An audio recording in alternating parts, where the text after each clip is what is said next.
कौन ना हूँ formal operation formal operational stage जोटा अच्छी आमर 12 इयर्स टू अनवर्ड्स मान 12 इयर रु जहाँ आगू रहा से सब आम फॉर्मल ऑपरेशन रे जीव तो फॉर्मल ऑपरेशनल स्टेज रे कौन हुए ना से लिखी कि in this stage child learn by their mistake and adolescent develop the ability to think and logical solve problem ता माने होची ये जो फॉर्मल ऑपरेशनल स्टेज अच्छी ए स्टेज रे शिशु माने होचे जो माने एडल्ट माने हैला निज मिस्टेक रु ही से माने सब सिखंते किछ गोटे भूल कले से भूल रु ही से माने सिखिबे कि हां एटा केमिते सुधारी हबो से भूल कले ही से माने सब जानिबे कि हां एटा ठीक केमिते हेई पारिबो बोले तो सेति पय आमे ताको कहंती कोन ना होचे से गोटे दिनस को भूल कले आमे कहंती कि हां ताको भूल करबा को दियो से भूल रु ही जानिबे कि कोटा ठीक कोटा भूल तो गोटे जेमती कहते नहीं गोटे हूँ शिक्षा पाइले ही आम कि गोटे शिखते तो सहीटा हूँ आम कौ स्टेज रे हुए ना फॉर्मल ऑपरेशनल स्टेज रे ही हुए से धर गोटे गोटे किसी गोटे भूल करदेले से भाविबे कि हूँ मु कहीं भूल कली ताको एनालिसिस करेंगे एनालिसिस करके भाविबे कि हाँ मत एठी भूल है मुझे चेंज करी जहाद्वारा कि आग को जिते मुझे करुच्ची से किसी भी भूल न हो है से कौन करे ना भूल को सुधार को चेष्टा करे लर्निंग एटारे कौन ना एक्सपीरियंस रे ही हुए आमर रिफ्लेक्शन आउ एक्सपीरियंस या ऊपर ही आमर लर्निंग टा आधारित होता है आमे शिखिबा किछि जिंस केमिति कोन शिखिबा आमे एक्सपीरियंस जतबेले गेन करिबा बारंबार बारंबार से जिंसटा करिसंती आमे एक्सपीरियंस टे हे जाइसंती सेइथरु ही आमे जानते कि हां एइटा हमको एइथरे काम रे आसीबो बोली एटा रिफ्लेक्शन आउ एक्सपीरियंस रे ही आमर लर्निंग हेता है को स्टेज रे ना होची फॉर्मल ऑपरेशनल स्टेज रे तापर जो कही कि adolescent develop the ability to think and logical solve problem या माने कौन ना ए स्टेज रे हमर एडोलेसेंट रो थिंकिंग रो पावर हैला बहुत ही डेवलप होता है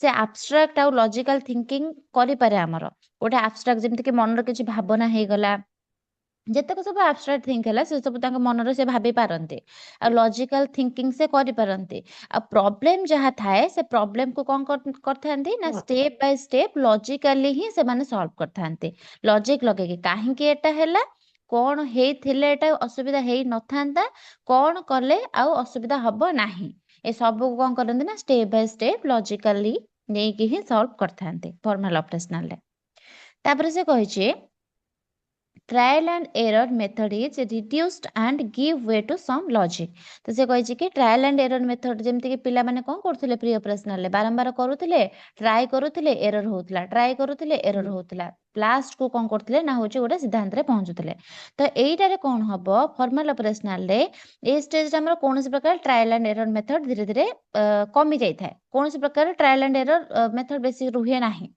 ताहार स्थान रे कौन आस्ता है ना लॉजिकल थिंकिंग आस्ता है रीजनिंग आस्ता है हाइपोथेसिस बेस्ड थिंकिंग आस्ता है जेते प्रकार हम कौन कहते ना होची किछि गोटे हम अनुमान हाइपोथेसिस माने अनुमान हैला किछि गोटे धर रिसर्च करिया पे हमें जाउछंती हमें अनुमान करबा अरे एटार प्रॉब्लम सॉल्व रे एई हाइपोथेसिस आसीबो की तो हम कौन करंती ना बारंबार बारंबार हाइपोथेसिस नियंती कोथरे फॉर्मल रे जदि क्वेश्चन आसे कि हमरो कोथिरे हाइपोथेसिस यूज करंदे हमें को स्टेज रे ना फॉर्मल ऑपरेशनल स्टेज करथांती लॉजिकल थिंकिंग भी एट तंकर डेवलप हेई थाए और रीजनिंग थिंकिंग भी एट ही तंकर डेवलप हेई थाए पूरा पूरा डेवलप हेई सारी थाए शिशु प्रथमे कोन करथाए ना मन रे किछि गोटे प्लान करथाए तापरे ही ताकू नै के से एक्शन करथाए हैला तो एइटा को हमें पियागेट रो फॉर्मल ऑपरेशनल बोली कही थांती बा फॉर्मल ऑपरेशनल थिंकिंग रो गोटे मुख्य पार्ट बोली हमें कहि परिबा हैला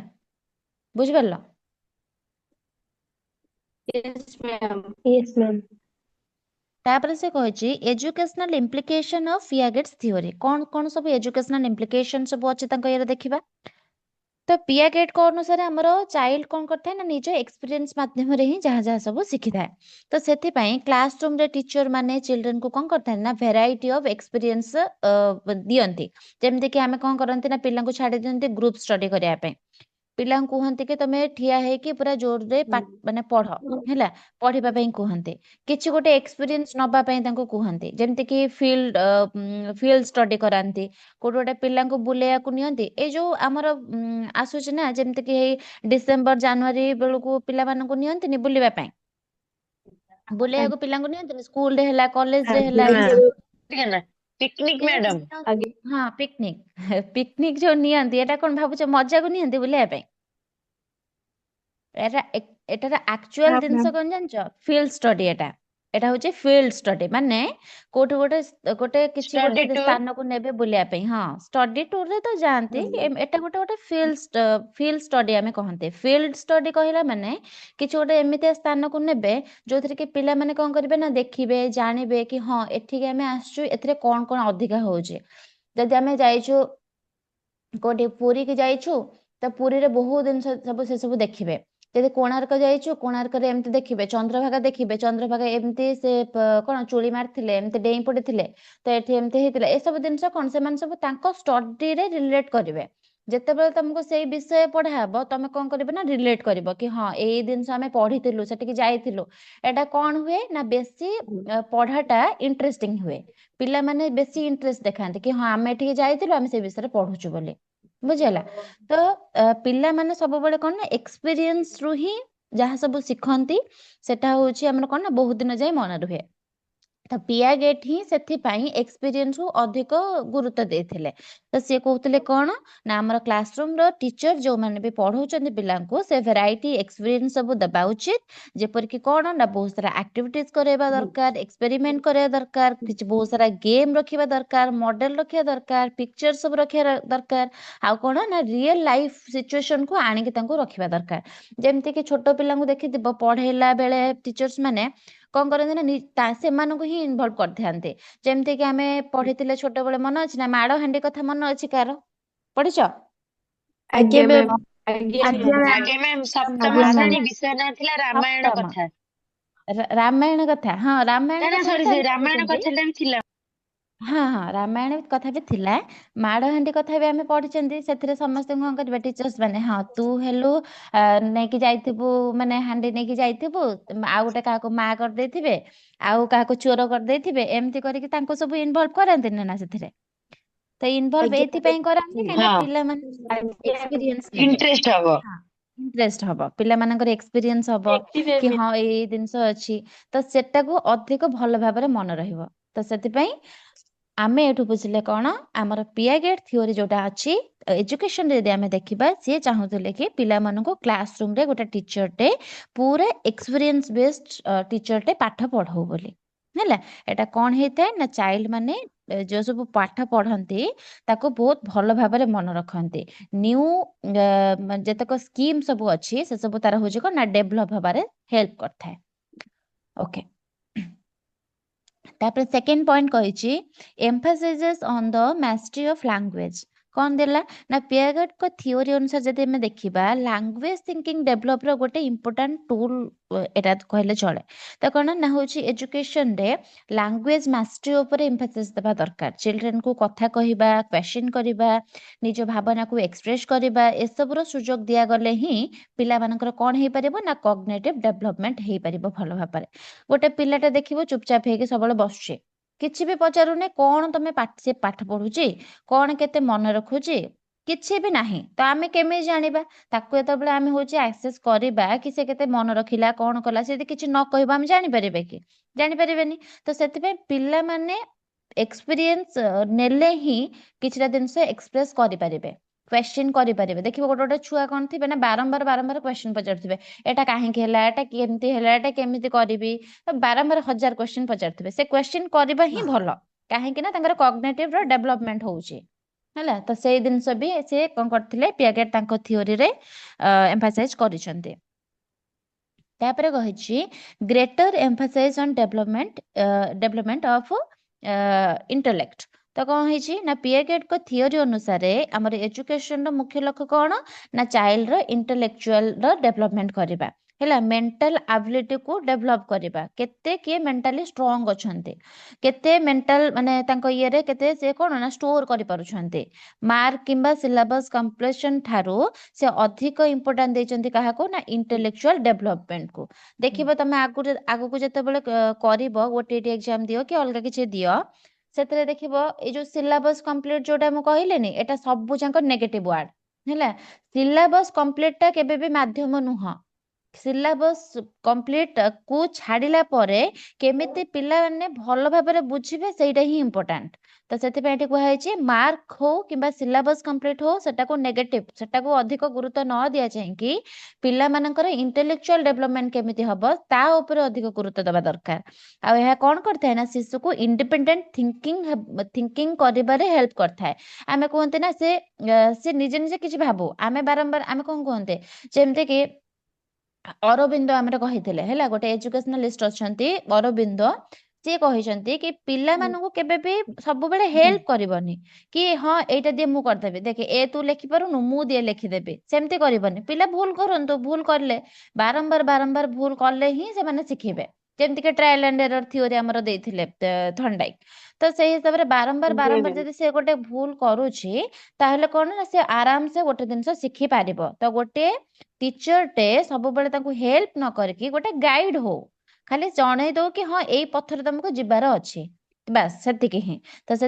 ये कहउचंती कोन हमर नै कहउचंती आमे अधिक कोन करबा ना इंटेलेक्चुअल को डेवलप करबा आ पिल्ला मानको इंडिपेंडेंट थिंकर हबा पई सहाय्य करबा जेमते से किछि निजे जानंतु निजे सिखंतु निजे किछि गोटे इंडिपेंडेंट भाबरे भाबंतु आमे किछि न हेल्प कला परे तो सेते एटा केमिति हबो जदि आमे कोन करबा ना सेमानकर इंटेलेक्चुअल एबिलिटी को स्ट्रांग बनेबा डेवलप करबा हैला एटा हमर भी काम रे आसीबो कोथरे ना एजुकेशन ऊपर कहारो ना पियागेट को थ्योरी रो जदि आमे इम्प्लिकेशन करबा ताले ए सब दिन रे पिला मानकर डेवलपमेंट हेई पारिबो तापर लिखिला psychosocial theory of development Erikson हैला एबे पियागेट रो सरी गला बुझि परलो तो तांकर सब आज्ञा मैम हाँ यस तापर आसला ma'am psychosocial theory of development Erikson कौन देथिले ना साइकोसोशियल थ्योरी ऑफ डेवलपमेंट रो कोन जनक बोली आमे कहि परिबा हैला तो एथर क्वेश्चन ओटीटी रे आस्थिला ए क्वेश्चन एरिक्सन रो माने साइकोसोशियल थ्योरी ऑफ डेवलपमेंट रो जनक किए हैला ए क्वेश्चन आस्थिला तो कौन एरिक्सन तो एरिक्सन कौन कहउचंती फर्स्ट लाइन रे कहउचंती कि Ericsson proposed a theory on the basis of social environment it is called psychosocial development तो एरिक्सन मने करथिले जे हमरा कोन ना मानव जीवन डेवलपमेंट केवल बायोलॉजिकल किंबा मेंटल नुहे बरं सोशल फैक्टर द्वारा मध्य प्रभावित हुए आमे जे खाली कहिदबा गोटे मनुष्य जीवनटा खाली होची कोन ना बायोलॉजिकली जन्मगत प्रभेद खाली अछि जन्मरु से एमितिका तांको माने बापा मांकर गुण नेकी पिलाटे आसीजी बोली सेमिति कहिले हबो नाही एटा मध्य सोशल फैक्टर द्वारा मध्य से प्रभावित होई थाए लोकटे समाज सहित किपरि इंटरैक्ट करूची सेही इंटरैक्शन ऊपर पर्सनालिटी डेवलप ही हमर हे थाए तो यही कारण ही से थ्योरी को कौन करचंते ना साइको सोशियल डेवलपमेंट बोली कहचंते खाली जे साइकोलॉजी ऊपर निर्धारित ताहा नुहे खाली जे सोशल डेवलपमेंट ऊपर निर्धारित ताहा भी नुहे तो सेतिपई साइकोलॉजी भी अछि सोशल भी अछि तो सेतिपई तांको थ्योरी होचे साइको सोशल डेवलपमेंट जहा द्वारा कि से कहचंती सोशल फैक्टर हो मेंटल एबिलिटी हो दीटाक दरकार गोटे पिलार डेवलपमेंट रे हेले तापर कहचंती according to him human development and personality are categorized in 8 stage तापर कोन कहले ना एरिक्सन अनुसार हमें देखिबा मानव जीवन को केतोटी स्टेज रे डिवाइड करा हेचे ना 8टी स्टेज रे डिवाइड करा हेचे हैला तो प्रत्येक स्टेज रे से व्यक्ति रो गोटे साइकोसोशियल क्राइसिस रो सम्मुखीन होइछन्ते हैला साइकोसोशियल क्राइसिस कोन ना आमे जे देखिबा कि हो जे तांकर मेंटल को नै कि एवं तांकर सोशल एक्टिविटी को नै कि से सब रो किछटा दिनस क्राइसिस अछि ताको हमें देखिबा तो सेही क्राइसिस को किपरि समाधान करा जाय सेठारो पर्सनालिटी डेवलप केमिति हुए से सब दिनस एथिरे ही से माने विश्लेषण करिसन्ते एनालिसिस करचन्ते तापर कहिछि he believed that development in human beings is a continuous process तो कोन ना एरिक्सन दृढ़ भाବରେ विश्वास करथुले जे ह्यूमन डेवलपमेंट होची कोन ना गोटे कंटीन्यूअस प्रोसेस तो तमे जानिथिबो एजुकेशन जो माने पढिचो कंटीन्यूअस प्रोसेस पूरा बढ़िया से जानिथिबो हमर होची पूरा मातृ गर्भरु आरंभ होई कि पूरा मृत्यु पर्यंत चली थाए पूरा जीवन व्यापी प्रक्रिया बोली हम ताको कहउचंती डेवलपमेंट होची काले कोन खाली चाइल्डहुड रे शेष होई जाय ताहा नुहे से पूरा माने जन्मरु मृत्यु पर्यंत पूरा जीवन सारा चल थाए आमे बुढ़ा हला जाए मरिबा जाए किछ ना किछ सिखिथांती हैला ओके एबे आसीबा स्टेज को ତାଙ୍କର 8ଟା ଷ୍ଟେଜ ଯୋଉ ଦିଆ ହେଇଛି, ଫର୍ଷ୍ଟ ଷ୍ଟେଜ ଅଛି ଇନଫାଣ୍ଟ ଷ୍ଟେଜରେ ତାଙ୍କର ଯୋଉଟା କହିଲାନି କି ଆମର ହଉଛି ସୋସିଆଲି ଆଉ ସାଇକୋଲୋଜିକାଲି ଆମେ ହଉଛି କଣ କରିଥାଏ ନା କିଛି ଜିନିଷ ଶିଖିଥାନ୍ତି। ତ ଟ୍ରଷ୍ଟ ଭର୍ସେସ ମିସଟ୍ରଷ୍ଟ, ଆମର ଷ୍ଟେଜ 1 ଇନଫାଣ୍ଟରେ ଟ୍ରଷ୍ଟ ବି ଆସେ ମିସଟ୍ରଷ୍ଟ ବି ହୁଏ। ଷ୍ଟେଜ 2ରେ ଦେଇଛି କଣ ନା ଟୋଡଲର ଷ୍ଟେଜ ତାକୁ କୁହାଯାଏ। ଟୋଡଲର ଷ୍ଟେଜରେ କଣ ନା ଅଟୋନୋମି ଆଉ ଗୋଟେ ହେଲା ସେମ୍ ହେଲା, ଅଟୋନୋମି ବି ଆସେ ସେମ୍ ବି ଆସେ। କଣ କଣ ଆସେ ମୁଁ ଗୋଟେ ଗୋଟେ କରିକି ଏକ୍ସପ୍ଲେନ କରିବି। ଷ୍ଟେଜ 3ରେ କହିଛି ପ୍ରି ସ୍କୁଲର ହେଲା, ପ୍ରି ସ୍କୁଲର ସ୍କୁଲ ଯିବା ପୂର୍ବରୁ। ଏଟା କଣ କହିଛି ନା ଇନିସିଏଟିଭ ଆଉ ଗୋଟେ ହେଲା ଗିଲ୍ଟ ହେଲା, ଇନିସିଏଟିଭ ଆଉ ଗୋଟେ ହେଲା ଗିଲ୍ଟ। ଷ୍ଟେଜ 4ରେ ଅଛି ମିଡଲ ସ୍କୁଲ ହଉଛି ଇଣ୍ଡଷ୍ଟ୍ରି ନହେଲେ ହଉଛି ଇନଫରିଓରିଟି। ତାପରେ ଆସିଲା ଷ୍ଟେଜ 5 ଆଡୋଲେସେନ୍ସ, ତାକୁ କୁହାଯାଏ। ଆଡୋଲେସେନ୍ସରେ କଣ ହୁଏ ନା ଆଇଡେଣ୍ଟିଟି ନହେଲେ ହଉଛି କଣ ନା ହଉଛି ରୋଲ କନଫ୍ୟୁଜନ ହୁଏ, ନହେଲେ ଆଇଡେଣ୍ଟିଟି ସେ ପାଇଯାଏ। ତାପରେ ଆସିଲା ଷ୍ଟେଜ 6ରେ ୟୁଥ ଆଡଲ୍ଟହୁଡ, ଯୋଉଟା କି ଇଣ୍ଟିମାସି ଆସେ ନହେଲେ ଆଇସୋଲେସନ କୁ ପଳାଇଯାଏ। ତାପରେ ଆସିଲା ଷ୍ଟେଜ 7 ଯୋଉଟା କି ଆଡଲ୍ଟହୁଡ ବୋଲି କୁହାଯାଏ। ସେଟା ହଉଛି କଣ ନା ଜେନେରେଟିଭିଟି ହୁଏ ନହେଲେ ହଉଛି ଷ୍ଟାଗ୍ନେସନ କୁ ଯାଏ। ତାପରେ ଆସିଲା ଷ୍ଟେଜ 8 ଯୋଉଟା କି ଓଲ୍ଡ ଏଜ, ଏଥିରେ ଆମର କଣ କଣ ହୁଏ ନା ଇଗୋ ଆସେ ନହେଲେ ହଉଛି ଇଣ୍ଟିଗ୍ରିଟି ଆସେ ନହେଲେ ସେ ଡେସ୍ପାୟାର ହେଇଯାଏ। ଏବେ ଆମେ ଦେଖିବା ଗୋଟେ ଗୋଟେ କଣ କଣ ରହିଛି। ଫର୍ଷ୍ଟ ଆସିଲା ଷ୍ଟେଜ 1 ହେଲା। ଷ୍ଟେଜ 1ରେ କଣ କହିଛି ଟ୍ରଷ୍ଟ ଭର୍ସେସ ମିସଟ୍ରଷ୍ଟ, ଯୋଉଟା କି 1 to 18 months ଯାଏଁ ଚାଲେ ହେଲା। ଜନ୍ମରୁ 18 ମାସ ଯାଏଁ ଆମର ଚାଲେ ଟ୍ରଷ୍ଟ ଆଉ ମିସଟ୍ରଷ୍ଟ। 18 ମାସ ମାନେ ବର୍ଷେ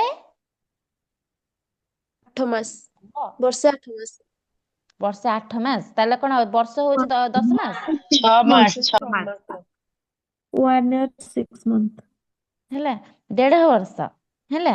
ତ 1.5 ବର୍ଷର ଯଦି ଦେଖିବା ପିଲାଟେ, ତା ଭିତରେ କଣ କଣ ସବୁ ଆସୁଛି ପରିବର୍ତ୍ତନ, କଣ କଣ ହଉଛି ସେ ସବୁ ବିଷୟରେ ଆମେ ଦେଖିବା। ଓକେ, ଫର୍ଷ୍ଟ ଲେଖିଛି ଟ୍ରଷ୍ଟ। ଆମର କଣ ସେ କହିଛି କି ହଉଛି ଷ୍ଟେଜ 1 ଯେତେବେଳେ କହିଲା ଟ୍ରଷ୍ଟ ଆଉ ମିସଟ୍ରଷ୍ଟ, ତା ମାନେ କଣ ଯୋଉ ଜନ୍ମରୁ 18 ମାସ ପର୍ଯ୍ୟନ୍ତ ବା 1.5 ବର୍ଷ ପର୍ଯ୍ୟନ୍ତ ଯୋଉ ଶିଶୁଟେ ଅଛି, ସେ ଟ୍ରଷ୍ଟ ବି କରିବ ମିସଟ୍ରଷ୍ଟ ବି କରିବ ତା ଏଜରେ। କଣ ଟ୍ରଷ୍ଟ କରିବ କଣ ମିସଟ୍ରଷ୍ଟ କରିବ ଦେଖିବା। ତ ଟ୍ରଷ୍ଟରେ ଦେଲା କି trust is positive mistrust is negative. ତ ଟ୍ରଷ୍ଟ ଇଜ ପଜିଟିଭ କଣ ନା ଏରିକ୍ସନ ଅନୁସାରେ ଯଦି ଆମେ ଦେଖିବା, ତ ଗୋଟେ ପିଲାଟେ ଜନ୍ମ ହେଲା, ତ ଗୋଟେ ପିଲାଟି ଜନ୍ମର ପ୍ରଥମ ଷ୍ଟେଜରେ ଆମର ଟ୍ରଷ୍ଟ ଆସୁଛି, ଟ୍ରଷ୍ଟ ଯୋଉଟା କି ଆମେ ପଜିଟିଭ କ୍ୱାଲିଟି ବୋଲି ତାକୁ କହୁଛନ୍ତି। ଯଦି ଇନଫାଣ୍ଟ ଚାରିପାଖରେ ହେଲା, ଗୋଟେ ପିଲାଟି ଚାରିପାଖରେ ଥିବା ପିପଲ ମାନେ ଲୋକମାନେ ଉପରେ ସେ ଟ୍ରଷ୍ଟ କରୁଛି ବା କିଛି ଗୋଟେ ବିଶ୍ୱାସ କରୁଛି ତାଙ୍କୁ, ତାହେଲେ ତାର ଟ୍ରଷ୍ଟଟା ଡେଭଲପ ହେଲା। ଯଦି ଟ୍ରଷ୍ଟ ଡେଭଲପ ହଉଛି ତାହେଲେ ତାର କଣ ନା ପଜିଟିଭ କ୍ୱାଲିଟି ଆମେ ଦେଖାଯାଉଛି।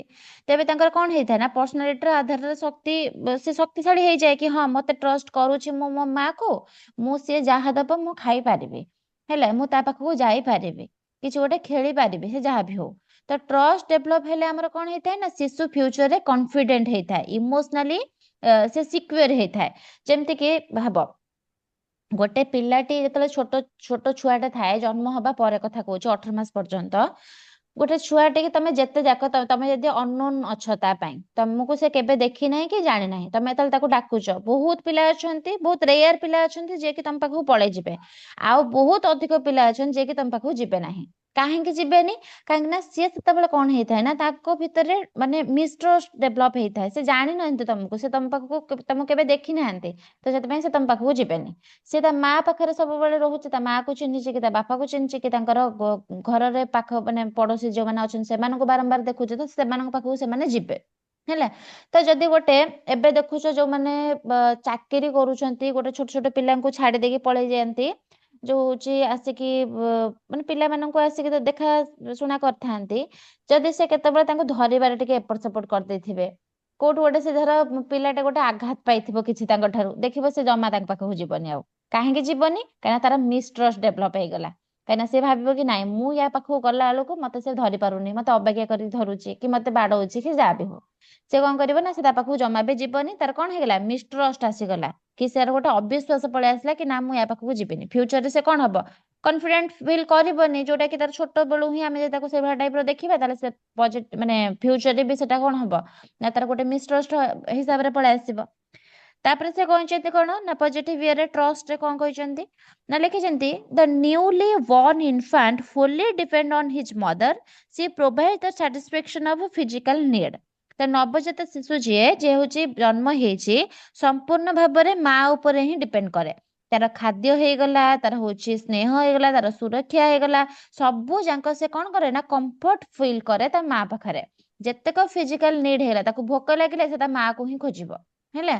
ତ କିଛି ତାକୁ ଶୀତ ଲାଗୁଛି ସେ କାନ୍ଦିବ, ତା ମା କୁ ହିଁ ଖୋଜିବ। ତମେ ଅଲଗା କାହା ପାଖରେ ବି ଛାଡିଦିଅ ସେ କାନ୍ଦି କାନ୍ଦିକି ରଖିବ, ତା ମା ପାଖକୁ ଗଲେ ହିଁ ସେ କମ୍ଫର୍ଟ ଫିଲ୍ କରିବ। କାହିଁକି? କାହିଁକିନା ସବୁବେଳେ ତା ମା ହିଁ ତାର ହଉଛି କଣ ନା ଯେତେକ ତାର ଫିଜିକାଲ ନିଡ୍ ହେଲା ସବୁ ଯାକ ସିଏ ହିଁ ପୂରଣ କଲା। ତ ଯଦି ଏହି ନିଡ୍ ସମୟରେ ଠିକ ଭାବରେ ପୂରଣ ହୁଏ, ସବୁ ଯଦି ତାକୁ କାନ୍ଦୁଛି ତା ମା ଜାଣିପାରୁଛି ତାକୁ ଖୁଆଇଦେଲା ହେଲା। ଯଦି ତାକୁ ହଉଛି କଣ ଠିକ ସମୟରେ ଯଦି ସବୁ ପୂରଣ ହୁଏ, ଇନଫାଣ୍ଟ ମନରେ କଣ ଆସିଗଲା? ଟ୍ରଷ୍ଟ ଆସିଗଲା। ଟ୍ରଷ୍ଟ ଡେଭଲପ ହେଇଗଲା ତା ମନରେ। ତାପରେ ସେ କହିଛି କଣ ନା they develop a positive attitude of their personality as trust towards their mother. ତ କଣ ନା ଯେତେବେଳେ ମା କନସିଷ୍ଟେନ୍ସଲି ଗୋଟେ ଇନଫାଣ୍ଟର ନିଡ୍ ପୂରଣ କରୁଥାଏ, ଶିଶୁ ମନରେ ମା ପ୍ରତି ପୁରା ଟ୍ରଷ୍ଟ ଗଢି ଉଠିଥାଏ। ତ ଏହି ଟ୍ରଷ୍ଟ କଣ ହୁଏ ନା ଧୀରେ ଧୀରେ ଅନ୍ୟ ଲୋକମାନଙ୍କ ପ୍ରତି ମଧ୍ୟ ସ୍ପ୍ରେଡ ହୋଇଥାଏ। ଯଦି ତମେ ଯଦି କଣ କରିବ ନା ତା ମା ଭଳି ଯଦି ସେମିତି ଟାଇପର କେୟାର ଟିକେ ଦେଖେଇ ଦଉଛ, ତାମାନେ କଣ ସେ ମା ଭଳି ସେ ଭାବିବ କି ହଁ ଇଏ ମଧ୍ୟ ମତେ କଣ ଭଲସେ କମ୍ଫର୍ଟ ଫିଲ୍ କରଉଛି, ଆଉ ଜଣେ ଯେ ସିଏ ମଧ୍ୟ କମ୍ଫର୍ଟ ଫିଲ୍ କରଉଛି। ତ ଶିଶୁର ପର୍ସନାଲିଟିରେ ପଜିଟିଭ ଆଟିଟ୍ୟୁଡ ଡେଭଲପ କରିଥାଏ ଏବଂ ସେ ଲୋକମାନଙ୍କୁ କଣ କରେ ନା ବିଶ୍ୱାସ କରିବା ଶିଖିଯାଏ କି ହଁ ମତେ ସମସ୍ତେ ଲୋକମାନେ ଭଲରେ ରଖୁଛନ୍ତି ବୋଲି ସେ ଗୋଟେ ଟ୍ରଷ୍ଟ ତାର ଆସିଗଲା ହେଲା। ତାପରେ କହିଛି କଣ ନା Hope is the basic strength. ତ ଏରିକ୍ସନ ଅନୁସାରେ ଯଦି ଆମେ ଦେଖିବା, ଯଦି ଟ୍ରଷ୍ଟ ସକ୍ସେସଫୁଲି ଡେଭଲପ ହୁଏ ତେବେ ଏଇ ଷ୍ଟେଜରେ ଆମର ବେସିକ ଷ୍ଟ୍ରେନ୍ଥ ହେଉଛି ହୋପ୍। ହୋପ୍ ମାନେ ହଉଛି କଣ? ଭବିଷ୍ୟତ ପ୍ରତି ଆଶା ଆଉ ବିଶ୍ୱାସ। ଏଇ ଷ୍ଟ୍ରେନ୍ଥ ଶିଶୁକୁ କଣ କରିଥାଏ ନା ଜୀବନର ପରବର୍ତ୍ତୀ ଷ୍ଟେଜ ଯୋଉ ସବୁ ଆସୁଛି ଆଗକୁ, ସେ ସବୁ ଷ୍ଟେଜରେ ସେମାନେ କଣ ନା ଚ୍ୟାଲେଞ୍ଜ ଫେସ୍ କରିବାରେ ସାହାଯ୍ୟ କରିଥାଏ। ତାଙ୍କ ମାଇଣ୍ଡରେ ଗୋଟେ କଥା ରୁହେ, ହଁ ମୁଁ ମୋ ମା କୁ ବିଶ୍ୱାସ କରୁଛି କି ମୋ ଘରର ଆଉ ସମସ୍ତେ ଯିଏ ଅଛନ୍ତି ସଦସ୍ୟ ସେମାନଙ୍କୁ ମୁଁ ବିଶ୍ୱାସ କରୁଛି। ଆଗକୁ ଯୋଉ ଯୋଉ ଷ୍ଟେଜ ଆସିବ ସେମାନେ ସେ ଷ୍ଟେଜରେ କଣ କରିବେ ନା ମୁଁ ଏଠି କିଛି ବି କରିଦେବି, ମୁଁ ମାନେ କିଛି ଗୋଟେ ମାନେ ତାଙ୍କର କଣ ଟ୍ରଷ୍ଟ ଅଛି କି ହଁ ଆମର ବିଶ୍ୱାସ ଅଛି କି ଆମ ଫ୍ୟାମିଲି ମୋ ସହିତ ଅଛନ୍ତି ବୋଲି, ଯୋଉଟା କି ତାଙ୍କର ଇନଫାଣ୍ଟ ଷ୍ଟେଜ ରୁ ହିଁ ଡେଭଲପ ହବା ଦରକାର, ଯୋଉଟା କି ପଜିଟିଭ ଆଟିଟ୍ୟୁଡରେ ଡେଭଲପ ହବା ଦରକାର, ନେଗେଟିଭ ନୁହେଁ। ଏବେ ଆସିଲା ନେଗେଟିଭ ଯୋଉଟା କି ମିସଟ୍ରଷ୍ଟ। ମିସଟ୍ରଷ୍ଟ ଏବେ ଦେଖିବା ସେ କଣ କହୁଛି। ମିସଟ୍ରଷ୍ଟରେ କହିଲା ପ୍ରଥମେ କି ମିସଟ୍ରଷ୍ଟ ଇଜ ନେଗେଟିଭ। ତ ଏରିକ୍ସନଙ୍କ ଅନୁସାରେ ମିସଟ୍ରଷ୍ଟ ଏକ ଗୋଟେ କଣ ନା ନେଗେଟିଭ କ୍ୱାଲିଟି। ଯଦି ଶିଶୁ ଚାରି ପାଖରେ ଥିବା ଲୋକମାନଙ୍କ ଉପରେ ବିଶ୍ୱାସ ସେ କରିପାରିବନି ହେଲା, ତେବେ ତାଙ୍କର କଣ ହବ? ପର୍ସନାଲିଟିର ଡେଭଲପମେଣ୍ଟ ନକାରାତ୍ମକ ଆସିବ, ନକାରାତ୍ମକ ଆଡକୁ ଯିବ କି ହଁ ମୁଁ ମାନେ ଛୋଟବେଳେ ଯଦି ମତେ ଭଲରେ କେହି ବଢେଇ ନାହାନ୍ତି, ଖୁଆଇ ନାହାନ୍ତି, ମତେ ଭୋକ ଲାଗୁଥିବ ସେ ଏମିତି ଛାଡି ଦେଇକି ପଳେଇ ଯାଇଥିବେ, ତାହେଲେ କଣ ତାର ଗୋଟେ ଟ୍ରଷ୍ଟ ଆସିଲାନି କି ମତେ ଭୋକ ଲାଗୁଛି କିନ୍ତୁ ମତେ କେହି ଖାଇବା ପାଇଁ ଦଉନାହାନ୍ତି। ତାପରେ ସେ କହିଛି ସେକେଣ୍ଡ ଲାଇନରେ, if the physical need are not satisfied so they develop a conflict of mistrust with their mother or caretaker।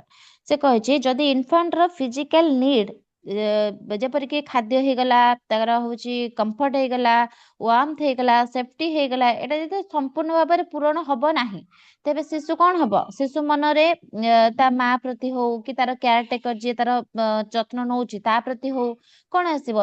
ମିସଟ୍ରଷ୍ଟ ଆସିବ, ସେ ବିଶ୍ୱାସ କରି ହିଁ ପାରିବନି। ତ ଏଇ ସିଚୁଏସନରେ କଣ ହବ ନା ଟ୍ରଷ୍ଟ ଭର୍ସେସ ମିସଟ୍ରଷ୍ଟର କଣ ହବ? କନଫ୍ଲିକ୍ଟ ଆସିଯାଏ କି ଗୋଟେ ହଉଛି ଟ୍ରଷ୍ଟ କରୁଛି ମୁଁ, କାହିଁକି ଟ୍ରଷ୍ଟ କରୁଛି? କାହିଁକି ନା ତା ମା ହଉ ତା କେୟାରଟେକର ହଉ ଭଲ ଭାବରେ ଶିଶୁଟିର ଯତ୍ନ ନଉଛନ୍ତି। ମିସଟ୍ରଷ୍ଟ କାହିଁକି ଆସିଲା? କାହିଁକି ନା ମତେ ଭଲ ଭାବରେ ଗୋଟେ ଛୋଟ ଛୁଆକୁ ଭଲ ଭାବରେ କେୟାର ନିଆଯାଉ ନାହିଁ। ତ ଏଇ ଦିଟା ଭିତରେ କଣ ହେଇଗଲା ନା କନଫ୍ଲିକ୍ଟ ଆସିଗଲା ହେଲା। ସେଟା ଗୋଟେ ଜାଗାକୁ ଗଲେ ଆଉ ଗୋଟେଟା ହଉଛି କଣ ଆଉ ଗୋଟେ ଦିଗକୁ ଯାଉଛି। ତାପରେ କହିଛି they develop abnormal characteristics in future life of his personality। ତ ମିସଟ୍ରଷ୍ଟ କଣ କରିଥାଏ ନା ଡେଭଲପ ହେଲେ, ଯଦି ଆମେ ମିସଟ୍ରଷ୍ଟ ଡେଭଲପ ହେଉଛି ଶିଶୁର ପର୍ସନାଲିଟିରେ ଫ୍ୟୁଚରରେ ଆବନର୍ମାଲ କ୍ୟାରେକ୍ଟରିଷ୍ଟିକ ସବୁ ଦେଖାଯାଇଥାଏ। ସେ କଣ ହେଇଥାଏ ନା ହଉଛି ସେ ସସ୍ପିସିୟସ୍ ହେଇଯାଇଥାଏ, ଇନସିକ୍ୟୁର ଫିଲ୍ କରେ, ଫିୟରଫୁଲ ହେଇଥାଏ ହେଲା, ଇମୋସନାଲି ଅନଷ୍ଟେବଲ ହେଇଯାଇଥାଏ।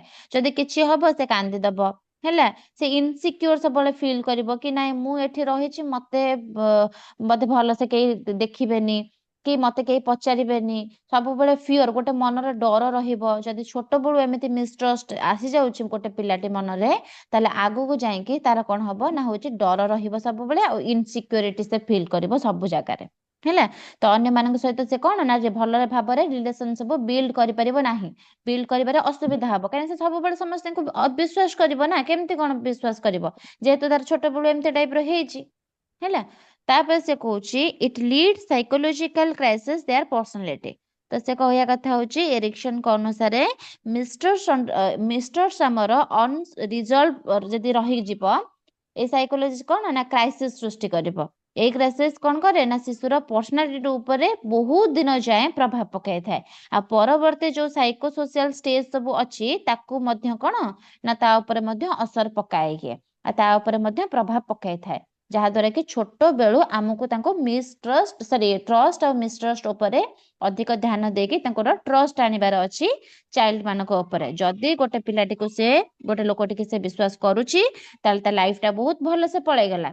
ତା ଲାଇଫ ସାରା ଯାହା ଯାହା ଘଟିବ ପରବର୍ତ୍ତୀ ଷ୍ଟେଜରେ ସବୁ ଭଲ ଭଲରେ ହିଁ ଘଟିବ। ଯଦି ମିସଟ୍ରଷ୍ଟ ଆସିଯାଉଛି, ଅବହେଳା ହଉଛି ସିଏ, ତାହେଲେ ପରବର୍ତ୍ତୀ ଯାହା ସବୁ ଷ୍ଟେଜ ଆସିବ ସେ ସବୁ ମଧ୍ୟ ଇଫେକ୍ଟଫୁଲ ହବ। ବୁଝିପାରିଲ? ଷ୍ଟେଜ ଆଜ୍ଞା 1 ମ୍ୟାମ୍। ବୁଝିହେଲା?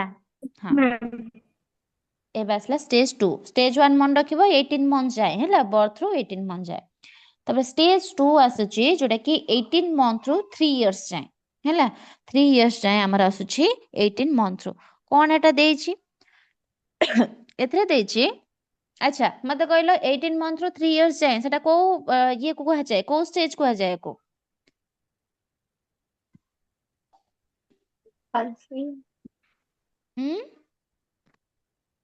ଟୋଡଲର। ହେଲା, ଟୋଡଲର ବୋଲି କୁହାଯାଏ। ଇନଫାଣ୍ଟ ଗଲା, ଟୋଡଲର ଆଇଲା। ଆଚ୍ଛା, ଏଥିରେ କଣ ଦେଲା? ଲେଖିଛି ଅଟୋନୋମି, ଅଟୋନୋମି, ଆଉ ଗୋଟେ ହେଲା ସେମ୍। ଅଟୋନୋମି ସେମ୍ କଣ ଆସେ 18 ରୁ 3 ଇୟର୍ସ ଯାଏ? ଲେଖିଛି the child develop a kind of confidence in them as they grow physically and mentally strong. They become autonomic and have self control in themselves. କଣ କହିଲା ନା ସେ କହିବା କଥା ହଉଛି ଏହି ଷ୍ଟେଜରେ ଆମର ଶିଶୁ କଣ କରିଥାଏ ନା ଧୀରେ ଧୀରେ ଫିଜିକାଲି ଆଉ ମେଣ୍ଟାଲି ଷ୍ଟ୍ରଙ୍ଗ ହବାକୁ ଲାଗିଥାଏ। ହେଲା, ଫିଜିକାଲି ବି ଆଉ ମେଣ୍ଟାଲି ବି ଷ୍ଟ୍ରଙ୍ଗ ହୁଏ। ଚାଲିବା, କଥା କହିବା, ନିଜେ କିଛି କାମ କରିବା, ଏସବୁ ଭଳି ସେ କଣ କରିଥାଏ ନା କାମ କାର୍ଯ୍ୟ କିଛି କିଛି କରିଥାଏ ସେ, ଆଉ ନିଜ ଉପରେ ମଧ୍ୟ କନଫିଡେଣ୍ଟ ଡେଭଲପ କରିଥାଏ ଏଇ ଷ୍ଟେଜରେ। ତ ସେ ନିଜ ନିଜ କାମ କରିବାକୁ ସବୁବେଳେ ଚାହେଁ, ଆଉ ଯାହାକୁ ଆମେ କଣ କରିଥାନ୍ତି ନା ଅଟୋନୋମି ବୋଲି କୁହାଯାଏ। ଆମର ଏଇ ଷ୍ଟେଜରେ କଣ ହୁଏ ନା ସେଲ୍ଫ କଣ୍ଟ୍ରୋଲ ପଳେଇ ଆସେ। ହେଲା, ଆମ ସେଲ୍ଫ କଣ୍ଟ୍ରୋଲର ଡେଭଲପ ହେଇଥାଏ। ଯେମିତି କି ଆମେ କଣ କରିଥାନ୍ତି ନା ନିଜ ବିହେଭିୟରକୁ କଣ୍ଟ୍ରୋଲ କରନ୍ତି, କି ଯଦି ଆମେ କୌଣସି ପ୍ରକାର କଣ ଘରେ ଆମକୁ ଶିଖାନ୍ତି କି ଯଦି କିଏ ତମକୁ କିଛି ଦଉଛନ୍ତି ତମେ ତାକୁ କଣ କହିବ ନା ଥ୍ୟାଙ୍କ ୟୁ ବୋଲି କହିବ। ହେଲା, ଯଦି ଆମକୁ ଘରେ ଶିଖେଇଛନ୍ତି କି ହଉଛି କୋଉଠି ଗୋଟେ ଗଲେ ବଡ ମାନଙ୍କୁ କଣ କରିବ ନା ହଉଛି ସମ୍ମାନ ଦବ, ତାଙ୍କୁ ନମସ୍କାର କରିବ। ହେଲା, ଭଲ ବିହେଭିୟର ଦେଖେଇବ। ଆମର ଇଚ୍ଛା ନଥିଲେ ବି ଛୋଟ ଛୁଆ ମାନେ ଯେମିତିକି ଦେଖିବ, ଛୋଟ ଛୁଆଙ୍କର ଇଚ୍ଛା ନଥିବ ଜୁହାର ହବା ପାଇଁ, କିନ୍ତୁ ସେମାନେ ଜୁହାର ହେବେ। କାହିଁକି ନା ହଉଛି ସିଏ ତାଙ୍କ ବିହେଭିୟରକୁ ଟିକେ ମୋଡିଫାଏ କରନ୍ତି। କାହା ପାଇଁ ନା ଫ୍ୟାମିଲିର ମେମ୍ବର ପାଇଁ। ଆମର ଯେ ସବୁ ଅଛନ୍ତି ପ୍ୟାରେଣ୍ଟସ ଅଛନ୍ତି, ପ୍ୟାରେଣ୍ଟସ ଯୋଉ ହିସାବରେ ଶିଖାନ୍ତି ଆମେ ସେଇ ହିସାବରେ କରନ୍ତି। ତ ଏଟା କଣ ଅଟୋନମି। ତ ସେ କଣ ନିଜ ହିସାବରେ ନ କରିକି ଯୋଉ ସବୁ ଆମକୁ ଶିଖାଯାଏ ସେ ସବୁ ଆମେ ଜିନିଷ କରନ୍ତି। ସେଲ୍ଫ କଣ୍ଟ୍ରୋଲ ମଧ୍ୟ ଆମର ଏଥିରେ ପଳେଇ ଆସିଥାଏ। ହେଲା, ସେଲ୍ଫ କଣ୍ଟ୍ରୋଲ ମଧ୍ୟ କରିଥାନ୍ତି। ଆଉ ହଉଛି ଆମର କଣ ନା ଯୋଉମାନେ ଯାହା ସବୁ ଶିଖାନ୍ତି ସେ ସବୁ କରନ୍ତି, ଆଉ ମେଣ୍ଟାଲି ଆମେ ଷ୍ଟ୍ରଙ୍ଗ ମଧ୍ୟ ଏଥିରେ ରୁହନ୍ତି, ଆଉ କନଫିଡେନ୍ସ ମଧ୍ୟ ରୁହନ୍ତି। ତାପରେ ସେ କହିଲା କି will is develop in this stage. ହେଲା, will is developed in this stage. ତ କଣ ଏରିକ୍ସନ ଅନୁସାରେ ଯଦି ଏଇ ଷ୍ଟେଜର ଅଟୋନୋମି ସଫଳ ଭାବେ ଡେଭଲପ ହେଇଥାଏ, ତେବେ ଏଇ ଷ୍ଟେଜର କଣ ନା ବେସିକ ଷ୍ଟ୍ରେନ୍ଥ ହଉଛି କଣ ନା ୱିଲ୍। ୱିଲ୍ ମାନେ ହଉଛି କଣ ନିଜ ଇଚ୍ଛା ଶକ୍ତି, ନିଜର ନିଷ୍ପତ୍ତି ନେବାର ସାହସ। ସେହି ନିଷ୍ପତ୍ତି ଉପରେ କଣ କରିବା ନା ସବୁବେଳେ ଆମେ ସେଇ ନିଷ୍ପତ୍ତି ଉପରେ ହିଁ ଯେମିତିକି ମାନେ ମାଇଣ୍ଡ ଚେଞ୍ଜ କରିବାନି, ସେଇ ନିଷ୍ପତ୍ତି ଉପରେ ହିଁ ରଖିବା। ଯେମିତି ଗୋଟେ ଏକ୍ସାମ୍ପଲ ଦଉଛି ମୁଁ ତମକୁ। ଧର ଗୋଟେ ପିଲାଟେ କଣ କରୁଛି ନା ହଉଛି ଡ୍ରେସଟେ ପିନ୍ଧୁଛି। ହେଲା, ଛୋଟ ଥିଲା, ଡ୍ରେସ ସେତେବେଳେ ପିନ୍ଧା ଶିଖିନଥିଲା। 18 ମାସ ମାନେ 1.5 ବର୍ଷ ହେଇଗଲା, 1.5 ବର୍ଷରୁ 3 ବର୍ଷ ହେଇଗଲା। ତ ଦେଖିଥିବ ଛୋଟ ପିଲାମାନେ ତମେ ଯେତେ ସିଧା କରିକି ଡ୍ରେସ ଦେଇଥାଅ ସେ ଓଲଟା ହିଁ ପିନ୍ଧିବେ। ହେଲା, ପ୍ରାୟ ପିଲା ଦେଖିଥିବ ଓଲଟା ଡ୍ରେସ ପିନ୍ଧିବେ, ଓଲଟା ଚପଲ ପିନ୍ଧିବେ। ହେଲା ସେମାନେ ଜାଣିପାରନ୍ତିନି, ସେମାନେ ଭାବନ୍ତି ଏଇଟା ହିଁ ସୋଲଟା। ତ ଯଦି ସିଧା କରିକି ସେମାନେ ପିନ୍ଧି ନ ପାରିକି ଓଲଟା ପିନ୍ଧୁଛନ୍ତି, ତ ଆମେ ଯଦି ତାଙ୍କୁ କଣ କରିବା, ବାରମ୍ବାର ବାରମ୍ବାର ତାଙ୍କୁ କଣ କରିବା, ଗାଳି କରିବା, ହେ ତୁ ପିନ୍ଧି ଶିଖିନୁ, ତୁ ଏମିତି ପିନ୍ଧିଦେଲୁ, ଆଉ ହଉଛି ପିନ୍ଧି ଶିଖିନୁ ଯଦି ପିନ୍ଧିବୁନି।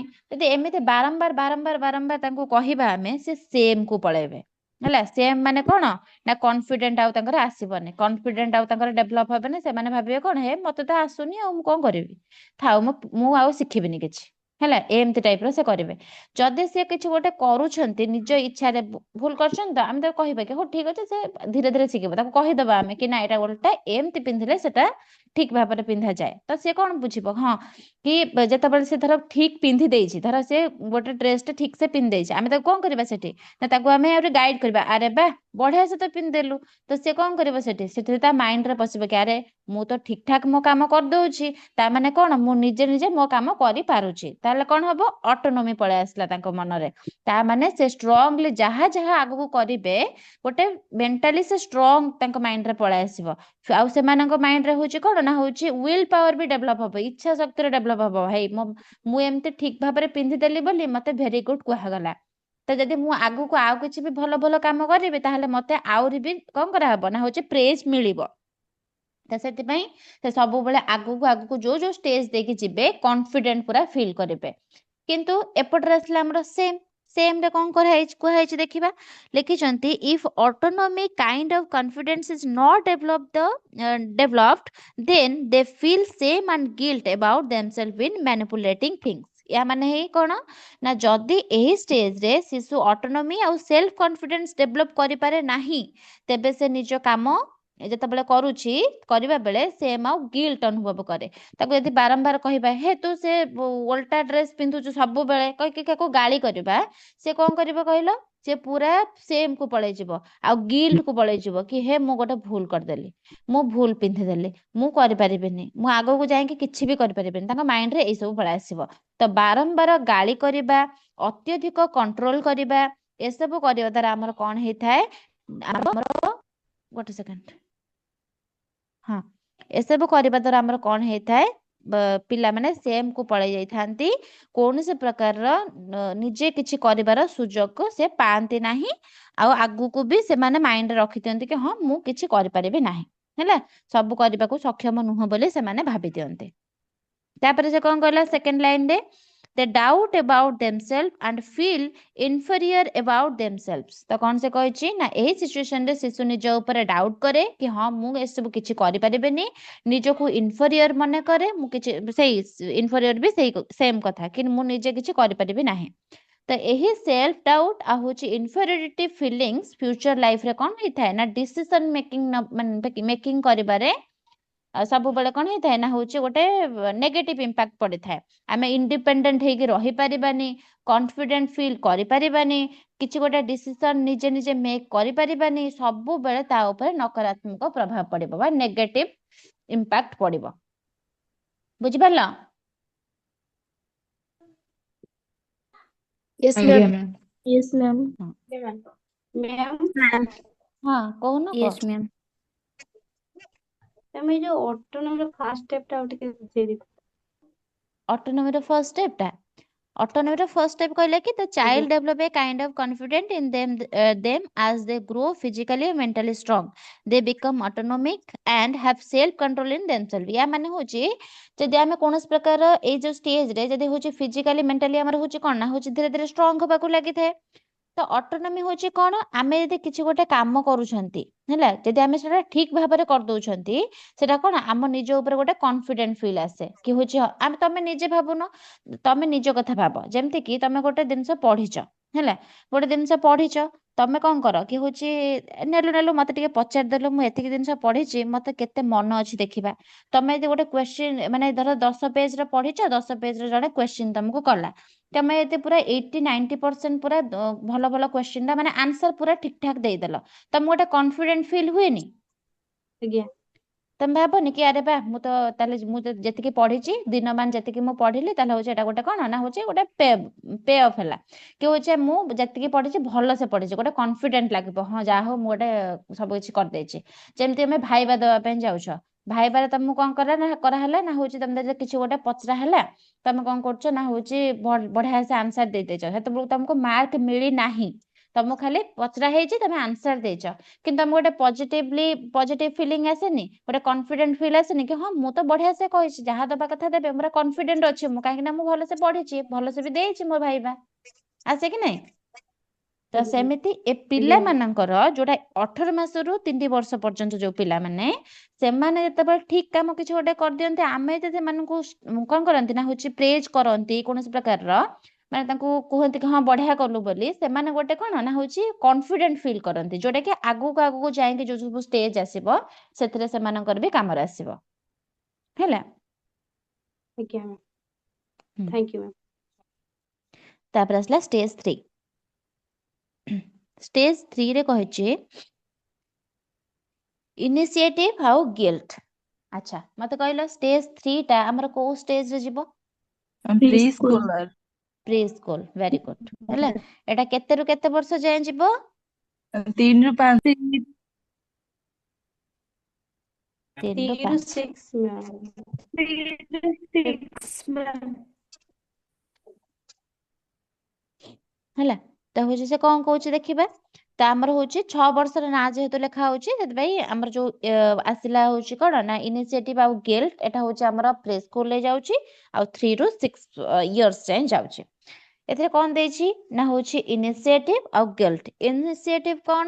ଇନିସିଏଟିଭ ରେ ଦେଇଛି propose is the basic strength developed. ତ ଏହା ମାନେ କଣ ନା ଏରିକ୍ସନ ଅନୁସାରେ ଏଇ ଷ୍ଟେଜରେ ଯଦି ଇନିସିଏଟିଭ ସକ୍ସେସଫୁଲି ଡେଭଲପ ହୁଏ, ତେବେ ପର୍ପୋଜ ହେଉଛି ଏ ଷ୍ଟେଜର ବେସିକ ଷ୍ଟ୍ରେନ୍ଥ। ଯାହା ବି ତମେ ଇନିସିଏଟିଭ ନେଇଛ, ଯାହା ସବୁ ତମେ କିଛି ଗୋଟେ ଗୋଲକୁ ଆଚିଭ କରିବା ପାଇଁ ଯାହା ସବୁ ଉଦ୍ଦେଶ୍ୟ ରଖିଛ ବା ପର୍ପୋଜ ରଖିଛ, ସେଟା ଯଦି କଣ ହଉଛି ନା ହଉଛି ଠିକ ଠାକ ହେଇଯାଉଛି, ହେଲା, ସକ୍ସେସ ହେଇଯାଉଛି, ତାହେଲେ ତମେ କଣ କରୁଛ ନା ହଉଛି ଇନିସିଏଟିଭ, ତମେ ଭାବୁଛ କି ହଁ ଏଟା ମୁଁ ଗୋଟେ ଭଲ ପଦକ୍ଷେପଟେ ନେଇଗଲି। ତ ପର୍ପୋଜ ମାନେ ହଉଛି କଣ, ନିଜ କାମ ପାଇଁ ଗୋଟେ ଗୋଲ ରଖିବା, ଆଉ ସେ ଗୋଲ ପାଇଁ ଯାହା ସବୁ କାମ କରିବାର ଇଚ୍ଛା ଶକ୍ତି ଆଣିବା, ସେ ସବୁ ଯାକ ହଉଛି ପର୍ପୋଜ। ଆଉ ସେଇ ପର୍ପୋଜକୁ ନେଇକି ଯଦି ଆମେ କୌଣସି ପ୍ରକାର ଗୋଲକୁ ସେଟ୍ କରୁଛନ୍ତି ଏବଂ ସେଇ ହିସାବରେ ଯଦି ଆମେ କୌଣସି ପ୍ରକାର ଇନିସିଏଟିଭ ନେଉଛନ୍ତି, ସେଇ ଇନିସିଏଟିଭ ଯଦି ସକ୍ସେସ ହଉଛି, ତାହେଲେ ଆମେ ଆମର କଣ ନା ହଉଛି ଆମେ ପଜିଟିଭ ଆଟିଟ୍ୟୁଡ ଗୋଟେ ପାଉଛନ୍ତି, ହେଲା। ତାପରେ ସେ କହିଛି the child wants to produce something new. ଏଇ ଷ୍ଟେଜରେ ଆମର କଣ ହୁଏ ନା ଏଇ ଷ୍ଟେଜରେ ଶିଶୁ କିଛି ଗୋଟେ ନୂଆ କିଛି କରିବାକୁ ଚାହିଁଥାଏ, ହେଲା। ସେ ଖେଳରେ ହେଇଗଲା, ଡ୍ରଇଂରେ ହେଇଗଲା, ଷ୍ଟୋରି କହିବାରେ ହେଇଗଲା, କିମ୍ବା ରୋଲ ପ୍ଲେରେ ହେଇଗଲା, ନିଜ ଇମାଜିନେସନ ବ୍ୟବହାର କରିକି କିଛି ନୂଆ କ୍ରିଏଟ କରେ, ହେଲା। ନିଜେ କିଛି ଭାବିକି କିଛି ଗୋଟେ ଡ୍ର କରିଦବ, କିଛି ଗୋଟେ ଭାବିକି ଗୋଟେ ଷ୍ଟୋରିଟେ କହିଦବ, ହେଲା, କିଛି ଗୋଟେ ରୋଲ ପ୍ଲେ କଲା। ତ ଏସବୁ ଇମାଜିନେସନ ବ୍ୟବହାର କରିକି କିଛି ନୂଆ କ୍ରିଏଟ ସେ କରିଥାଏ। ଆଉ ଏହା ହିଁ ଶିଶୁର କଣ ନା କ୍ରିଏଟିଭ ଥିଙ୍କିଙ୍ଗର ଗୋଟେ ପ୍ରମାଣ, ଗୋଟେ କହନ୍ତିନି ସେ ବହୁତ କ୍ରିଏଟିଭ ମାଇଣ୍ଡ ତାର ବହୁତ ସାରା। କ୍ରିଏଟିଭ ମାଇଣ୍ଡ କହିଲା ମାନେ କେମିତି ଆମେ ବୁଝିବା, ଯଦି ସେ କୌଣସି ପ୍ରକାର କିଛି କ୍ରିଏଟ କରୁଛି, ନିଜେ ନିଜେ କିଛି ଗୋଟେ କ୍ରିଏଟ କଲା, କିଛି ଗୋଟେ ଡ୍ରଇଂ କରିଦେଲା ନିଜ ମନରୁ, ହେଲା, ତ ଏସବୁ ହଉଛି କ୍ରିଏଟିଭ ମାଇଣ୍ଡ। ତ ହେଉଛି କ୍ରିଏଟିଭ ଥିଙ୍କିଂ ଆମେ କେମିତି ଜାଣିବାର ଅଛି ବୋଲି, ଯଦି ସେ ନିଜେ ନିଜେ କିଛି ଗୋଟେ କରୁଛି ବୋଲି, ହେଲା, କରୁଛି ଯଦି ନିଜେ ନିଜେ କିଛି ଗୋଟେ ପ୍ରଡ୍ୟୁସ କରୁଛି ନୂଆ କରିକି। ତାପରେ କହିଛି କି develop A kind of initiative. ସେ ସବୁ ନିଜେ ନିଜେ କଣ କରିଥାଏ ନା କାମ ଆରମ୍ଭ କରିବାକୁ ଚେଷ୍ଟା କରିଥାଏ। ବାରମ୍ବାର ବିନା ଇନଷ୍ଟ୍ରକ୍ସନରେ ଯଦି ସେ କିଛି କାମ କରୁଛି, ତାହେଲେ ତାର କଣ ନା କ୍ରିଏଟିଭ ଥିଙ୍କିଂ ଡେଭଲପ ହେଇଛି ବୋଲି ଆମେ ଜାଣୁଛନ୍ତି। ସେ ସବୁବେଳେ କଣ କରିଥାଏ ନା କ୍ୱେଶ୍ଚିନ କରେ, ଆକ୍ଟିଭିଟିଜ ପ୍ଲାନ୍ କରେ, ଲିଡରସିପ ବିହେଭିୟର ସବୁବେଳେ ଦେଖାଏ। ତ ଆମେ ଭାବନ୍ତି କି ଯେମିତି କି ଦେଖ ସ୍କୁଲ ମାନଙ୍କରେ ଜଣକୁ କଣ କରନ୍ତି ନା ହଉଛି ତୁ ଦାୟିତ୍ୱ ନେଲୁ କି ହଉଛି ଯିଏ ପାର୍ଟି କରିବ ତୁ ନାଁ ଲେଖିକି ରଖିଥିବୁ, ମୁଁ ଆସିଲେ ମତେ ଦେଖେଇବୁ କି ହଉଛି କିଏ କିଏ ପାର୍ଟି କରୁଥିଲେ ବୋଲି। ସେ କଣ ହବ ପୁରା ଲିଡର ହେଇଯିବ କି ହଉଛି ହଁ ଯାହା ହଉ ମତେ ଗୋଟେ ଏତେ ବଡ ଦାୟିତ୍ୱଟେ ଦେଇଛନ୍ତି। ତ ସିଏ କଣ କରିବ ନା ସେଟା ହବା ଦ୍ଵାରା ଦେଖିବ ପିଲାମାନଙ୍କର କଣ କହିଲ ଗୋଟେ ଆଟିଟ୍ୟୁଡ ଡେଭଲପ ହବ କି ହଉଛି ହଁ ମୁଁ ଗୋଟେ ଭଲ କଣ ପିଲାମାନଙ୍କୁ ଜଜ କରିପାରୁଛି, କିଏ ପାର୍ଟି କରୁଛି କଣ ନାହିଁ। ମତେ ଗୋଟେ ମାନେ ଲିଡର ରଖିଛନ୍ତି, ଯେହେତୁ ସବୁ ପିଲାମାନଙ୍କ ସହିତ ମୁଁ ସମାନ, କିନ୍ତୁ ତା ଭିତରେ ଯଦି ମତେ କୁହାଯାଉଛି କି ପିଲାମାନଙ୍କୁ ଦେଖିବା ପାଇଁ କିଏ ପାର୍ଟି କରିଛି, ତାମାନେ ସିଏ ଦେଖିଥିବ ସ୍କୁଲ ମାନଙ୍କରେ ସିଏ ପୁରା ଲିଡର ଭଳିଆ କାମ କରୁଥିବ। ତ ଏଇଟା ହବା ଦ୍ୱାରା କଣ ହୁଏ ନା ଗୋଟେ ଆମର ଲିଡରସିପ କ୍ୱାଲିଟିର ବି ଡେଭଲପମେଣ୍ଟ ଆସେ। ଯଦି ଲିଡରସିପ କ୍ୱାଲିଟିର ଡେଭଲପମେଣ୍ଟ ଆସିଲେ କଣ ହେଇପାରିବ କହିଲ ମତେ ଟିକେ, କିଏ ଜାଣିଛ ମାଇଣ୍ଡରେ ଯଦି କାହାର ଅଛି? ଯଦି ଲିଡରସିପ କ୍ୱାଲିଟିର ଡେଭଲପମେଣ୍ଟ ହବ, ତାହେଲେ ଆଗକୁ ଯାଇ କଣ କାମରେ ଆସିବ? କନଫିଡେଣ୍ଟ ହବ ଛୁଆଟା। କନଫିଡେଣ୍ଟ ହବା। ଆଉ କିଏ କଣ କହିବ? ମ୍ୟାମ୍ ଏମଏଲଏ ରେ ଷ୍ଟାର୍ଟ କରିବ। ହଁ କଣ ହବ? ମ୍ୟାମ୍ ଏମଏଲଏ ଏମପି ସିଟ୍ ନବ ଆଉ। ହଁ ଏମଏଲଏ ଏମପି ହବ। ହଉ ଶୁଣ, ଆମର ଯଦି ହଁ ଭେରି ଗୁଡ୍ ଯେ କହିଲ କନଫିଡେଣ୍ଟ, ତ ତାଙ୍କର ହଉଛି କଣ ନା କନଫିଡେଣ୍ଟ ତାର ସବୁବେଳେ ଆସିବ। ଯେମିତି କି ଦେଖ ସ୍କୁଲ ମାନଙ୍କରେ ଡିବେଟ କମ୍ପିଟିସନ କରୁଛନ୍ତି, ତ ଏସବୁ କରିବା ଦ୍ୱାରା ହିଁ ପିଲାଟେ କନଫିଡେଣ୍ଟ ଫିଲ୍ କରେ। ଆଗକୁ ଯାଇକି କିଛି ବି କଥାରେ ସେ ଯେମିତି ନର୍ଭସ ନ ହଉ, କନଫିଡେଣ୍ଟ ପୁରା ଫିଲ୍ କରୁ। ଆଉ ଆମେ ଜାଣିଛନ୍ତି ଆମେ ଯେହେତୁ ସମାଜରେ ନେଉଛନ୍ତି, ଆମର ଗୋଟେ ଲିଡରସିପ କ୍ୱାଲିଟି ରହିବା ଦରକାର। କ୍ୱାଲିଟି କାହିଁକି ରହିବା ଦରକାର ନା ଆମର ନେତୃତ୍ୱ ନେବାର ଗୋଟେ କ୍ୱାଲିଟି ରହିବା ଦରକାର। କାହିଁକି? କାହିଁକିନା ଗୋଟେ ଦେଶ ଚଳେଇବା ପାଇଁ ଗୋଟେ ହଉଛି କଣ ନେତାର ଆବଶ୍ୟକ। ଆଉ ନେତା ଆବଶ୍ୟକ ହବ କେତେବେଳେ ଗୋଟେ ନେତାଟେ ଜଣେ ହେଇପାରିବ ଭଲ ନେତା ଯଦି ତାର ଲିଡରସିପ କ୍ୱାଲିଟି ଥିବ। ହେଲା, ତ ସେଥିପାଇଁ ଆମ ସମାଜ ଗୋଟେ ଭଲ ମାନେ ନେତୃତ୍ୱ ନେବା ଲୋକମାନଙ୍କୁ ତିଆରି କରିବା ଆବଶ୍ୟକ। କେମିତି ନେତୃତ୍ୱ ନେବା ପିଲାକୁ କ୍ରିଏଟ କରିବ, ସେଟା ସ୍କୁଲରୁ ହିଁ ନିର୍ଦ୍ଧାରଣ କରାଯାଏ। ହେଲା, ଯେମିତି ଗୋଟେ ପିଲାଟିକୁ ଯଦି ଆମେ ଲିଡର କରୁଛନ୍ତି, ତ ତା ଲିଡରସିପ କ୍ୱାଲିଟି ବଢିବ, ସେ କନଫିଡେଣ୍ଟ ହବ, କନଫିଡେଣ୍ଟ ହେଇକି ଆଗକୁ କିଛି ଗୋଟେ ନେତୃତ୍ୱ ସେ ନେଇ ପାରିବ। ହେଲା, ତ ସେ କଥା କହୁଛନ୍ତି ଯଦି ସେ କିଛି ଗୋଟେ ନିଜର କନଫିଡେଣ୍ଟ ଫଳରେ ଯଦି ସେ କିଛି ଗୋଟେ କଣ ତାର ହଉଛି ଗୋଲ ପାଇବା ପାଇଁ କିଛି ଗୋଟେ ପର୍ପୋଜ ଯଦି ସେ ରଖୁଛି, ତ ସେ ସବୁ ହଉଛି କଣ ତାର ହଉଛି ଇନିସିଏଟିଭ, କିଛି ଗୋଟେ ପଦକ୍ଷେପ ସେ ନେଲା। ଯଦି ଭଲ ପଦକ୍ଷେପ ନଉଛି ଆଉ ସେଥିରେ ସକ୍ସେସ ହଉଛି, ତାହେଲେ ତାର କଣ ଇନିସିଏଟିଭ ତାର ପଜିଟିଭ ରେ ଗଲା। କିନ୍ତୁ ଗିଲ୍ଟ ପୁଣି କେତେବେଳେ ଆସିବ? ଗିଲ୍ଟ ଏବେ ଦେଖିବା। ହେଲା, ଗିଲ୍ଟ ଦେଖିବା। ଗିଲ୍ଟ ସେ କଣ କହିଛି ନା ଗିଲ୍ଟ କହିଛି କି ହଉଛି if they don't develop the basic strength they will feel guilt. ତ ମାନେ କଣ ନା ଏରିକ୍ସନ ଅନୁସାରେ ଯଦି ଏହି ଷ୍ଟେଜରେ ଶିଶୁ ଇନିସିଏଟିଭ ନେବାର ସୁଯୋଗ ପାଉନାହିଁ, ତ ସେ କଣ କରିଥାଏ ନିଜ କାମ ପାଇଁ ସେ ଗିଲ୍ଟ ଅନୁଭବ କରେ। କୌଣସି ପ୍ରକାର ଇନିସିଏଟିଭ ସେ ନେବାର ସୁଯୋଗ ହିଁ ପାଉନାହିଁ, ସେତେବେଳେ ସେ ଗିଲ୍ଟରେ ରହିଯିବ। ହେଲା, ଗିଲ୍ଟ ଅନୁଭବ କରିବ। ବାରମ୍ବାର ଏହା କରିନି, ତୁମେ ଭୁଲ କରୁଛ, ତୁମେ ପାରିବନି, ଏସବୁ ଯଦି ବାରମ୍ବାର କହିବା, ଯଦି କ୍ୱେଶ୍ଚନ ଜଣେ ଗୋଟେ କଣ କରିଛି ନା ହଉଛି ତାକୁ ଦିଆହେଇଛି ଗୋଟେ କାମଟେ, କାମ ମାନେ ଗୋଟେ ପାଠ ଦିଆଯାଇଛି, ହୋମୱାର୍କଟେ ଦିଆହେଇଛି, ସେ ଗୋଟେ କଣ ନା ଗୋଟେ ଭୁଲ କରିଦେଇଛି। ଯଦି ଟିଚର ହିସାବରେ ତମେ ତାକୁ କହିବା କି ତୁମେ ବାରମ୍ବାର ଭୁଲ କରୁଛ, ବାରମ୍ବାର କଣ ପାଇଁ ଭୁଲ କରୁଛ, ତମେ କେବେ ବି ତମ ଦ୍ୱାରା ହବନି, ଏଇଟା ଯଦି ବାରମ୍ବାର ନେଗେଟିଭ ତା ପଛରେ ପଡିଯିବା ଆମେ, ତ ଶିଶୁ ସବୁବେଳେ ଭାବିବ କଣ ନା ହଉଛି ମୁଁ ଗୋଟେ କଣ ଗୋଟେ ଭୁଲ କରିଦେଲି। ହେଲା, ମୋର ଇନିସିଏଟିଭ ନେବା ହିଁ ଭୁଲ, ମୋର କିଛି ପଦକ୍ଷେପ ନେବା ହିଁ ଭୁଲ। ଯଦି କାହାକୁ କିଛି ଦାୟିତ୍ୱ ଦିଆହେଇଛି, ତୁ ହଉଛି କଣ କରିବୁ ନା ହଉଛି ଭଲ୍ୟୁଣ୍ଟର ହବୁ, ସବୁ ଠିକ ଠାକ କରିକି କାମ କରିବୁ, ଯେହେତୁ ଗୋଟେ ଏତେ ବଡ ଫଙ୍କସନଟେ ହବ, ଏମିତି କହିକି ଆମେ ତାକୁ କୁହନ୍ତି। ଯଦି ଫଙ୍କସନ ସରିଯିବ ଆଉ ତାକୁ ବହୁତ ଗାଳି କରିବା, ତୁ କି ଭଲ୍ୟୁଣ୍ଟର ହେଇଥିଲୁ, ଏଟା ଗୋଟେ ବୁଝିପାରିଲୁନି, ସେଟା ଗୋଟେ ବୁଝିପାରିଲୁନି, ତ ସିଏ ସେତେ ମାଇଣ୍ଡରେ କଣ ଭାବିବ, ଆରେ ମୁଁ ଭଲ୍ୟୁଣ୍ଟର ହେଇକି ବୋଧେ ଭୁଲ କରିଦେଲି, କାହିଁକି ମୁଁ ଭଲ୍ୟୁଣ୍ଟର ହେଉଥିଲି, ନ ହେଇଥିଲେ ଭଲ ହେଇଥାନ୍ତା, ତ ଏଟା କଣ ହେଇଯିବ, ସେ ଗିଲ୍ଟ ପଳେଇଯିବ। ତ ସେଥିପାଇଁ ତାକୁ ଶିଖା ହବା ଆବଶ୍ୟକ। ଯଦି ସେ କିଛି ଭୁଲ କରିଛି ତାକୁ ଆମେ ଶିଖେଇବା କି ହଉଛି ନାଇଁ ତତେ ଏମିତି ଏମିତି କରିବାର ଥିଲା, ଯୋଉଟା କି ତୁ କରିନଥିଲୁ, ଠିକ ଅଛି, ଯଦି ଆଗକୁ ତତେ କିଛି ସେମିତି ମିଳୁଛି ହବାର ଭଲ୍ୟୁଣ୍ଟର, ତ ତୁ ଭଲ ଭାବରେ ଏଇ କାମକୁ ତୁଲେଇବୁ। ତାକୁ ଆମେ ପଜିଟିଭରେ ସବୁବେଳେ କଥାବାର୍ତ୍ତା କରିବା, ନା କି ନେଗେଟିଭରେ କହିବା କି ତୁ କେବେ ବି କରିପାରିବୁନି ବୋଲି। ଯଦି ଆମେ ଏମିତି ଟାଇପର କହିବା, ତାହେଲେ ସିଏ କଣ ଭାବିବ ନା ମୋର ଇନିସିଏଟିଭ ନବା ହିଁ ଭୁଲ। ହେଲା, ତ ସେଟା ଗିଲ୍ଟ କୁ ପଳେଇଗଲା, ନେଗେଟିଭ କୁ ପଳେଇଗଲା। ତାପରେ କହିଛି the parents and teachers should provide proper opportunity to the children to develop positive attitudes and keep away from guilt and make them success in their personality। ତ କଣ ନା ଶିଶୁମାନଙ୍କୁ ନୂଆ କିଛି କରିବା ପାଇଁ, କ୍ୱେଶ୍ଚିନ୍ କରିବା, ପ୍ଲେ କରିବା, ଏକ୍ସପେରିମେଣ୍ଟ କରିବା, ପ୍ରପର ଅପରଚୁନିଟିସ୍କୁ ଦବା ଦରକାର। କିଏ ନା ହଉଛି ଆମର ଟିଚର୍ସ ମାନେ ବା ଆମର ହଉଛି ଅଭିଭାବକ, ଯିଏକି ଆମର ପ୍ୟାରେଣ୍ଟସ୍ ମାନେ ଦବା ଦରକାର। ଯଦି ସେମାନଙ୍କୁ ଏନକରେଜ କରାଯାଏ, ତେବେ ସେମାନଙ୍କର ପଜିଟିଭ ଆଟିଟ୍ୟୁଡ ଡେଭଲପ ହୁଏ ଏବଂ ସେ ଗିଲ୍ଟ ଫିଲିଂଠୁ ଦୂରରେ ରୁହନ୍ତି। ଆଉ ଏହା ଶିଶୁର କଣ ନା ପର୍ସନାଲିଟିକୁ କନଫିଡେଣ୍ଟ ଆଣନ୍ତି, କନଫିଡେଣ୍ଟ ସେମାନେ ହୋଇଥାନ୍ତି, କ୍ରିଏଟିଭ ଥିଙ୍କିଂ ସେମାନେ କରିପାରନ୍ତି, ଆଉ ହଉଛି କଣ ମାନେ ସକ୍ସେସଫୁଲ ହେଇଥାନ୍ତି ବି, ଯଦି ଆମେ ତାଙ୍କୁ କଣ କରିବା ନା ବାରମ୍ବାର ସେଇ ଅପରଚୁନିଟି ଦବା। ଯଦି ଗୋଟେ ପିଲାଟିକୁ ଆମେ ଗୋଟେ କିଛି ଗୋଟେ ଦେଇଥିବା, ବାରମ୍ବାର କହିବା ହେ ଏଟା ଗୋଟେ ଭୁଲ କଲା, ଏଟା ଗୋଟେ ସେଟା ଏମିତି କଲା। ଯଦି ଗୋଟେ ପିଲାଟେ ବାରମ୍ବାର କ୍ୱେଶ୍ଚିନ୍ ପଚାରୁଛି, କି ଦେଖିବନି ଗୋଟେ ଛୁଆ ସବୁ ଆସିକି ପଚାରନ୍ତି, ମାମା ଏଟା କେମିତି ହେଲା, ଏଟା କାହିଁକି ହେଲା, ଏଟାକୁ ନେଇକି ମୁଁ କେମିତି କରିବି, କାହିଁକି କରିବି, ବାରମ୍ବାର କ୍ୱେଶ୍ଚିନ୍ ଯେତେବେଳେ ପଚାରନ୍ତି, ତା ମା କଣ କରିବ ନା ଢୋକିନା ଗୋଟେ ଚାପଡ଼ାଟେ ପକେଇଦବ। ସେଠି ସେ କଣ କରିବ କହିଲ, ସିଏ ଭାବିବ ହେ ହେ ମୁଁ ବାରମ୍ବାର ପଚାରିକି ବୋଧେ ଭୁଲ କଲି, ମତେ ପଚାରିବାର ନୁହଁ, ମାନେ ମତେ ପଚାରିବାର ନଥିଲା, ପଚାରିବାଟା ବୋଧେ ଗୋଟେ ଭୁଲ କଥା, ତା ମାଇଣ୍ଡରେ ଏଇଟା ରହିଯିବ। ଯଦି ସେଇଟା ସେ ଛୋଟବେଳୁ ଭାବିଦେବେ କି ମୋ ପଚାରିବାଟା ହଉଛି ଭୁଲ କଥା, ସେତେବେଳେ ଆଗକୁ ଯେତେବେଳେ ଯିବ ନା, ସେତେବେଳେ କଣ ହବ କହିଲ, ସିଏ ମାଇଣ୍ଡ ରଖିଦେବ କି ନାଇଁ ମୁଁ ଭୁଲ କରୁଛି ପଚାରିକି, ମୁଁ କେବେ ସ୍କୁଲରେ ବି ଯଦି କିଛି ମୁଁ ଡାଉଟରେ ରହୁଛି, ମୁଁ ସ୍କୁଲରେ ଟିଚର ମାନଙ୍କୁ ବି ପଚାରିବେନି କ୍ୱେଶ୍ଚିନ୍, କାହିଁକି ନା ଏଟା ଗୋଟେ ଥରେ ମୁଁ ମାଡ଼ ଖାଇଛି, ତାମାନେ କଣ ଗିଲ୍ଟ କୁ ସେ ଅଲରେଡି ପଳେଇଛି, ଆଗକୁ ତ କେବେ ସେ ଚାହିଁବନି ନା ମୁଁ ଆହୁରି ମାନେ ଏମିତି ଅପଦସ୍ତ ହୁଏ ବୋଲି। ତ ସେଥିପାଇଁ ଆମକୁ କଣ କରିବା ଦରକାର ନା, ସେ ତାଙ୍କୁ ଅପରଚୁନିଟି ଦବା ଦରକାର, ପଜିଟିଭ ଆଟିଟ୍ୟୁଡ ତାଙ୍କ ଭିତରେ ଆଣିବା ଦରକାର, ସେ ସବୁବେଳେ କଣ ହଉଛି ନା ସେ ସବୁରୁ ଦୂରେଇ ରହିବା ଦରକାର, ଯୋଉ ଖରାପ ଭାବନାଠୁ ଦୂରେଇ ରହିବା ଦରକାର ହେଲା। ସେତେବେଳେ ହିଁ ସେମାନେ କଣ କରିବେ ନା ଆଗକୁ ଯାଇପାରିବେ, ଆଉ କିଛି ଗୋଟେ ଜୀବନରେ ଇନିସିଏଟିଭ ନେଇପାରିବେ। ବୁଝିହେଲା 3 ନମ୍ବରଟା?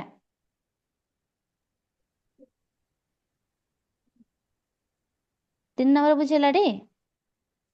Yes, ma'am. Yes, ହଁ। ma'am. ତାପରେ ଆସିଲା 4 ନମ୍ବର। 4 ନମ୍ବରରେ କହିଛି ଇଣ୍ଡଷ୍ଟ୍ରି ଭର୍ସେସ ଇନଫେରିୟରିଟି ହେଲା, ଇଣ୍ଡଷ୍ଟ୍ରି ଭର୍ସେସ ଇନଫେରିୟରିଟି। ଆଚ୍ଛା ମତେ କହିଲ ଏଇ ଷ୍ଟେଜଟା କେତେରେ ଯିବ? ପ୍ରି ସ୍କୁଲ ଯାଇଛି, ତାପରେ ମିଡିଲ Middle ସ୍କୁଲ, school. ହଁ Middle school. Middle school.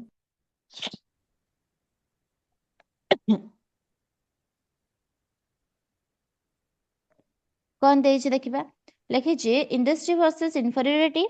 ଇଣ୍ଡଷ୍ଟ୍ରିରେ କଣ ଦେଲା ନା ଲେଖିଛି ଦ ବେସିକ ଷ୍ଟ୍ରେନ୍ଥ ଡେଭଲପ ଇନ ଦ ଷ୍ଟେଜ ଇନ କମ୍ପିଟେନ୍ସି। ଏରିକ୍ସନ ଅନୁସାରେ ଏହି ଷ୍ଟେଜରେ ଯଦି ଶିଶୁଟିଏ ସଫଳ ଭାବରେ ଇଣ୍ଡଷ୍ଟ୍ରି ଡେଭଲପ କରେ, ତେବେ ଏହି ଷ୍ଟେଜର ବେସିକ ଷ୍ଟ୍ରେନ୍ଥ ହେଉଛି ଆମର କଣ ନା କମ୍ପିଟେନ୍ସି। କମ୍ପିଟେନ୍ସି ମାନେ କଣ ନା, କମ୍ପିଟେନ୍ସି ମାନେ ହେଉଛି କାମ କରିବାର ଦକ୍ଷତା ହେଲା, ମାନେ ଯେମିତି କି ମୁଁ ପାରିବି ହେଲା, ଗୋଟେ ଆତ୍ମବିଶ୍ୱାସ ରହିବା ଦରକାର, ମୁଁ ଏଇଟା କରିଦେବି, ହଁ ମୁଁ କରିପାରିବି। ତ ଶିଶୁ ନିଜ କ୍ଷମତା ଉପରେ ସବୁବେଳେ ଭରସା କରିବା ଶିଖିଥାଏ, କୋଉଥିରେ? ଇଣ୍ଡଷ୍ଟ୍ରିରେ। ତ ତାପରେ ଦେଇଛି the children come forward to accept challenges and to do hard work. ତ ଏଇ ଷ୍ଟେଜରେ ଆମର କଣ ହୁଏ ନା, ଶିଶୁ ଚ୍ୟାଲେଞ୍ଜକୁ ଆକ୍ସେପ୍ଟ କରେ ହେଲା। କେମିତି ଆକ୍ସେପ୍ଟ କରେ? ଯଦି କୌଣସି ପ୍ରକାର ଗ୍ରୁପରେ ଷ୍ଟଡି ମାନେ ପିଲାଙ୍କୁ ସାର୍ ମାନେ ପଢଉଛନ୍ତି, ସେ ଭାବିବେ କଣ, ହଁ ଏଇଟା ଗୋଟେ ଚ୍ୟାଲେଞ୍ଜ ଦେଲେ ସାର୍, କି ଏଟାକୁ କିଏ କରିପାରିବ, ହାତ ଟେକ। ତ ପିଲାମାନେ କଣ କରନ୍ତି ନା ଚ୍ୟାଲେଞ୍ଜକୁ ଆକ୍ସେପ୍ଟ କରନ୍ତି ହେଲା, ଆକ୍ସେପ୍ଟ କରିକି ଆଗକୁ ଆସନ୍ତି।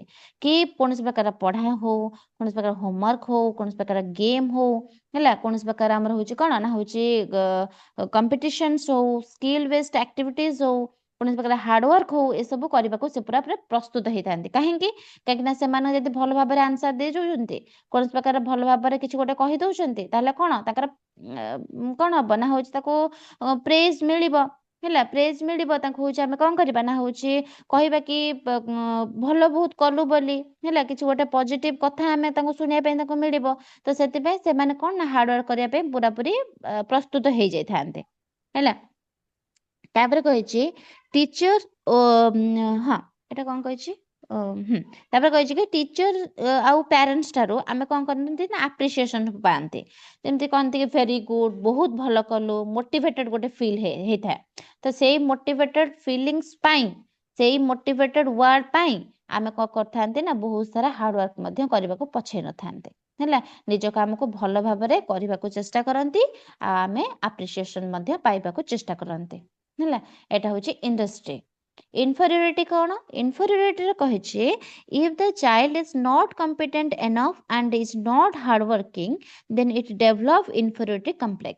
ତ ଏହା ମାନେ କଣ ନା ଏରିକ୍ସନ ହିସାବରେ ଯଦି ଏଇ ଷ୍ଟେଜରେ ଶିଶୁ କମ୍ପିଟେନ୍ସି ଡେଭଲପ କରିପାରିବନି, ହାର୍ଡୱାର୍କ କରିବାର ସୁଯୋଗ ହିଁ ପାଇବନି, କି କୌଣସି ପ୍ରକାର ଏନକରେଜମେଣ୍ଟ ହିଁ ମିଳିବନି ତାକୁ, ତେବେ ଶିଶୁ ନିଜକୁ କଣ ନା ଅନ୍ୟମାନଙ୍କ ଠାରୁ ଟିକେ ଭିନ୍ନ ମନେ କରେ। ଦେଖିଥିବ ସ୍କୁଲରେ ଯଦି ଆମେ କଣ କରିବା ନା, ଯୋଉମାନେ ଭଲ ପଢୁଛନ୍ତି ସେମାନଙ୍କ ଉପରେ ଧ୍ୟାନ ଦେବା, ଟିକେ ଯେ କମ ପଢୁଛନ୍ତି ତାଙ୍କୁ ଟୋଟାଲି ଧ୍ୟାନ ହିଁ ଦବାନି। ତ ସେଠି କଣ ହବ, ସେମାନେ ମାନେ ତାଙ୍କୁ କୌଣସି ପ୍ରକାର ଏନକରେଜ ହିଁ ହେଲାନି, କି କୌଣସି ପ୍ରକାର ଆମେ କ୍ୱେଶ୍ଚିନ୍ ତାଙ୍କୁ ପଚାରିବା, କି ତାଙ୍କୁ ଟିକେ ଏନକରେଜ କରିବା, ସେସବୁ ଯଦି ତାଙ୍କୁ ନ ମିଳୁଛି, ତାଙ୍କର କଣ ହବ ନା କମ୍ପିଟେନ୍ସି ଆସିବନି ହେଲା, କମ୍ପିଟେନ୍ସି ଡେଭଲପ ହବନି। ତାଙ୍କୁ ହାର୍ଡୱାର୍କ କରିବା ପାଇଁ ଇଚ୍ଛା ହବନି, କହିବେ ହେ ମତେ ତ କିଛି ପଚାରୁନାହାନ୍ତି, ମୁଁ କାହିଁ ପଢିବି ବେକାର। ଟୋଟାଲି ପିଲାମାନେ ପଢିବେନି, ହାର୍ଡୱାର୍କ କରିବେନି, କୌଣସି ପ୍ରକାରର କମ୍ପିଟେନ୍ସିର ଡେଭଲପ ମଧ୍ୟ ତାଙ୍କର ହବନି। କ୍ଲାସ ରୁମରେ ବାରମ୍ବାର ଫେଲିଓର ଧର ହେଲେ, କି ଗୋଟେ 100 ମାର୍କର ଏକ୍ଜାମ ହେଇଛି, ସେ ଧର ରଖିଲେ 25 କି 30, ବାରମ୍ବାର ଏମିତି ରଖିଲା ପରେ କଣ ହବ, ସାର୍ ମାନେ ତାକୁ କ୍ରିଟିସାଇଜ କରିବେ ହେଲା କ୍ରିଟିସିଜମ ର ଶିକାର ସେମାନେ ହେଲେ ତାଙ୍କୁ ସବୁବେଳେ କମ୍ପାରିଜନ କରାଯିବ ଦେଖ ସେ ପିଲାଟା କେମିତି 70 ରଖିଛି ତୁ କେମିତି 30 ରଖିଛୁ ଯଦି କମ୍ପାରିଜନ ସବୁବେଳେ କରାଯିବ ତ ଶିଶୁ ମନରେ କଣ ଆସେ ପିଲାଟି ମନରେ ଇନଫେରିୟରିଟି ପଳେଇ ଆସେ ଇନଫେରିୟରିଟି କମ୍ପ୍ଲେକ୍ସ ର ଡେଭଲପ ହେଇଥାଏ ଯାହା ଦ୍ୱାରା କି ସେ ତାକୁ ଇଚ୍ଛା ହିଁ ହୁଏନି କୌଣସି ପ୍ରକାର ହାର୍ଡ ୱାର୍କିଂ କରିବା ପାଇଁ ତ ସେଥିପାଇଁ ଲାଇଫରେ ଆମର ହଉଛି ଇଣ୍ଡଷ୍ଟ୍ରିକୁ ଆମେ ଯାଇପାରନ୍ତି ନହେଲେ ଇନଫେରିୟରିଟିକୁ ଯାଇପାରନ୍ତି ଯଦି ଇଣ୍ଡଷ୍ଟ୍ରିକୁ ଗଲେ ତାହେଲେ ତ ଲାଇଫ ଆଗକୁ ଆଗକୁ ଭଲ ଭଲରେ ଚାଲିବ ଯଦି ଇନଫେରିୟରିଟି ହେଇଗଲା ଆଗକୁ ସେ ହାର୍ଡ ୱାର୍କିଂ ହିଁ କରିବନି ସେ କହିବ ହଁ ମୁଁ କିଛି କରିବିନି ମୋ ଦ୍ୱାରା ତ କିଛି ହବନି ମୁଁ କଣ କରିବି ଏମିତି ଭାବରେ ଚାଲିବ ତା ଲାଇଫ ହେଲା ବୁଝିପାରିଲେ ଚାରିଟା ଷ୍ଟେଜ ବୁଝିଲ Yes, ma'am. Yes, ଆଜ୍ଞା ma'am. Yes, ଯେ ma'am. Yes, ତମେ ma'am. ପେଡାଗୋଜିରେ ତମେ ପିଲାଙ୍କୁ ଯେତେ ଯାହା ଘରେ ଯାହା କରୁଛ କର କିନ୍ତୁ ପେଡାଗୋଜି ପଢୁଛ ମାନେ ଗୋଟେ ଟିଚର ମାନେ ଗୋଟେ ପିଲାଟିକୁ ସବୁବେଳେ କଣ କରିବ ନା ତୁ ବାପା ଯେତେ ଭୁଲ କରେ କିନ୍ତୁ ତୁ ଠିକ କରୁଛୁ ତୁ ଭଲସେ ପଢେ ମାନେ ତାକୁ ପୁରା ଯେମିତି କୁହନ୍ତିନି ପିଲା ଯେତେ ଭୁଲ କରୁ ଯଦି ପିଲା ଯଦି କିଛି ଟିଚରକୁ ବଡ ପାଟିରେ ବି କହିଦବ ତାହେଲେ ବି ପେଡାଗୋଜିରେ ଆମର ଠିକ ସେଟା ହେଲା ପିଲାଙ୍କୁ ବୁଝେଇବା କାହିଁକି ସେ ଏମିତି କରିଛି ନାଇଁ କି ଆଜ୍ଞା ମ୍ୟାମ୍। ହଉ ହଉ ଖାଲି ଏଇଟା ଗୋଟେ ପଢିଦବା 5 ନମ୍ବରଟା 6, 7, 8 କାଲି ପଢିବା ତାପରେ ଦେଖିଛି identity versus role confusion identity versus role କନଫ୍ୟୁଜନରେ କଣ ଅଛି ଦେଖିବା ଆଇଡେଣ୍ଟିଟିରେ ଦେଲା କି identity is the basic strength develop in this stage ତ କଣ ନା ଏଇ ଷ୍ଟେଜରେ ଯଦି ଗୋଟେ ଶିଶୁଟେ ବା ଗୋଟେ ଆଡୋଲେସେଣ୍ଟ ଗୋଟେ ପିଲାଟେ ସଫଳ ଭାବରେ ନିଜକୁ ବୁଝିପାରେ ଯେମିତି କୁହନ୍ତି ଏଇଟା ମାନେ କଣ କହିଲ ଗୋଟେ ଏଇଟା କଣ ଆମର ହଉଛି ଆଡୋଲେସେନ୍ସ ପିରିୟଡରେ ଯାଉଛି ନା ତ ଗୋଟେ ଆଡୋଲେସେନ୍ସ ପିରିୟଡରେ ଯେମିତି କି ଯୋଉ 10th ବେଳେ ପିଲାମାନେ ଏକ୍ସାମ ସରିଗଲା ସେମାନେ ସେତେବେଳକୁ ଯେମିତି ନିଜେ କ୍ୟାପାବଲ ହେଇଥିବେ କି ମତେ କଣ ନବାର ଅଛି ସାଇନ୍ସ ନବାର ଅଛି ଆର୍ଟସ ନବାର ଅଛି କି କମର୍ସ ନବାର ଅଛି ହେଲା ତାଙ୍କ ହିସାବରେ ସେ ସବୁବେଳେ ଯଦି ନେଇ ପାରୁଛନ୍ତି ଆଉ ସେଥିରେ ଯଦି ସଫଳ ହଉଛନ୍ତି ତାହେଲେ ସେଇଟା ହିଁ ହଉଛି ତାଙ୍କର ଆଇଡେଣ୍ଟିଟି ମାନେ ସେ ନିଜକୁ ନିଜେ ଚିହ୍ନିଛନ୍ତି କି ମୁଁ କୋଉଟା ନେଲେ ଭଲ ମୋର ସାଇନ୍ସ ଭଲ ହଉଛି ସେମାନେ ସେ ନିଜକୁ ଜାଣିପାରିଲେ କି ମୋର ସାଇନ୍ସ ଭଲ ହଉଛି ମୋର ଇଂଲିଶ ଭଲ ହଉଛି ତ ମୁଁ ସାଇନ୍ସ ନେଇକି ପାରିବି ଏଇଟା ହଉଛି ଆଇଡେଣ୍ଟିଟି ତାଙ୍କର ସେ ନିଜେ ଜାଣିପାରିଲେନି ଯେ କଣ ଆଇଡେଣ୍ଟିଟି ମାନେ ହଉଛି କଣ ନା ମୁଁ କିଏ ମୋର ଲକ୍ଷ୍ୟ କଣ ମୁଁ ଭବିଷ୍ୟତରେ କଣ ହେବି ନିଜେ ନିଜକୁ ପ୍ରଶ୍ନ କରିବ ପ୍ରଶ୍ନ କରିକି ନିଜେ ଭଲରେ ଯଦି କୌଣସି ପ୍ରକାର ଆମେ କଣ ନଉଛନ୍ତି ନା ହଉଛି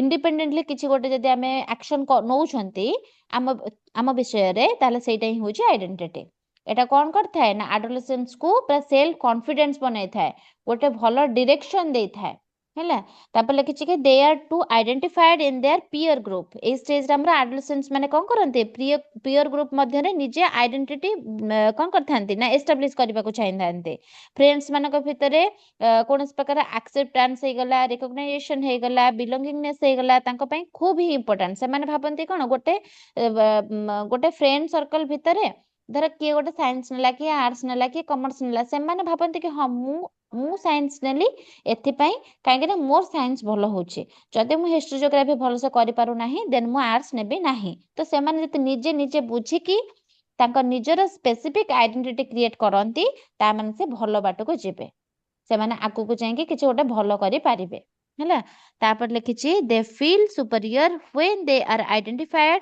Bai their parents and teachers ଯେତେବେଳେ ପ୍ୟାରେଣ୍ଟସ୍ ଆଉ ଟିଚର ଆଡୋଲେସେଣ୍ଟକୁ ଚିହ୍ନନ୍ତି ବା ଆପ୍ରିସିଏଟ କରନ୍ତି ବା ଟ୍ରଷ୍ଟ ଦେଖାନ୍ତି ସେତେବେଳେ ସେ ନିଜକୁ ଇମ୍ପୋର୍ଟାଣ୍ଟ ଓ କନଫିଡେଣ୍ଟ ମନେ କରେ ଯଦି ଆମେ ଗୋଟେ ଆଇଡେଣ୍ଟିଟି ଆମେ ନିଜକୁ ନେଇଛନ୍ତି କି ହଁ ମୋର ସାଇନ୍ସ ଭଲ ହଉଛି ମୁଁ ସାଇନ୍ସ ନେବି ଯଦି ସେଇ କଥାରେ କଣ ନା ଆମର ପ୍ୟାରେଣ୍ଟସ୍ ମାନେ ଆମକୁ ଆପ୍ରିସିଏଟ କରନ୍ତି କି ହଁ ଠିକ ଅଛି ତୋର ଯଦି ସାଇନ୍ସ ନେବାର ଇଚ୍ଛା ଅଛି ତୁ ନେ ହେଲା ଯଦି ଆମକୁ କହନ୍ତି କି ତୁ ଭଲ କରୁଛୁ ମୋର ତୋ ଉପରେ ବିଶ୍ୱାସ ଅଛି କି ତୁ ଭଲ କରିପାରିବୁ ଆଗକୁ ଯଦି ଟ୍ରଷ୍ଟ ଦେଖାନ୍ତି ଆମର ଟିଚର୍ସ ମାନେ ହେଲେ କି ଆମର ହଉଛି ଆମର ଫ୍ୟାମିଲିର କୌଣସି ମେମ୍ବର ହେଲେ କି ପ୍ୟାରେଣ୍ଟସ୍ ହେଲେ ତାହେଲେ ଆମକୁ ନିଜକୁ କଣ ହେଇଥାଏ ନା ହଉଛି ଗୋଟେ କନଫିଡେଣ୍ଟ ଫିଲ୍ ଆସେ ନିଜ ଭିତରେ କି ହଁ ମୁଁ ନେଇଛି ମୁଁ ପାରିବି ହେଲା ତ ଏହି ରେକଗ୍ନେସନ ତାଙ୍କ ମନରେ କଣ ଆସେ ନା ପଜିଟିଭ ଆଇଡେଣ୍ଟିଟି ଡେଭଲପ କରିବାରେ ହେଲ୍ପ କରେ ସେ ସୁପରିୟର ଫିଲ୍ କରନ୍ତି ନିଜକୁ ଆଉ ସେଲ୍ଫ ଓର୍ଥ ମଧ୍ୟ ଅନୁଭବ କରିଥାନ୍ତି ସେ ଭାବନ୍ତି କି ହଁ ମୁଁ ସବୁ କିଛି କରିପାରିବି ହେଲା ରୋଲ କନଫ୍ୟୁଜନ ପୁଣି କଣ ଏଇଟା Negative कौन ना if the child not identified by his parents, teachers, peer groups, etc.,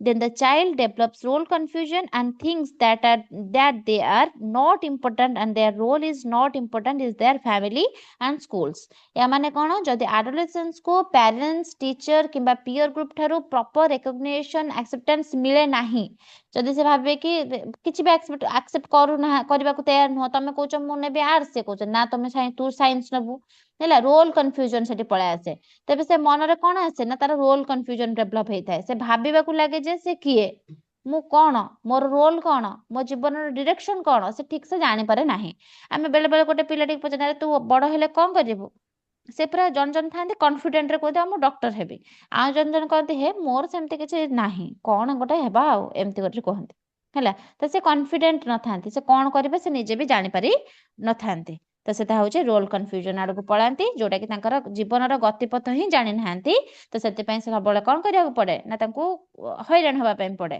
ଯେହେତୁ ସେ ଜାଣିନାହାନ୍ତି ଯଦି ଆମର କୌଣସି ପ୍ରକାର ଗୋଲ ହିଁ ସେଟ୍ ଅଛି ତ ଗୋଲ ଯଦି ସେଟ୍ ଅଛି ଆମେ ଇନିସିଏଟିଭ ନେଇଯିବା କଣ କଲେ ମୁଁ ସେ ଗୋଲ ପାଖରେ ପହଞ୍ଚି ପାରିବି ଯଦି କୌଣସି ପ୍ରକାର ଗୋଲ ହିଁ ନାହିଁ ରୋଲ କନଫ୍ୟୁଜନ ଆଡକୁ ପଳେଇ ଗଲି ରୋଲ କନଫ୍ୟୁଜନ ଆଡକୁ ପଳେଇ ଗଲେ କଣ ହବ କିଛି ଦିଗ ହିଁ ନାହିଁ ମୁଁ ମାନେ କୌଣସି ଗୋଲ ହିଁ ନାହିଁ ତ ଦିଗ ଦେଖାଯିବ କେମିତି ହେଲା ତ ଏଇଟା ଥିଲା ରୋଲ କନଫ୍ୟୁଜନ ଯୋଉଟା କି ଆମର ହଉଛି କଣ ଆଡୋଲେସେନ୍ସ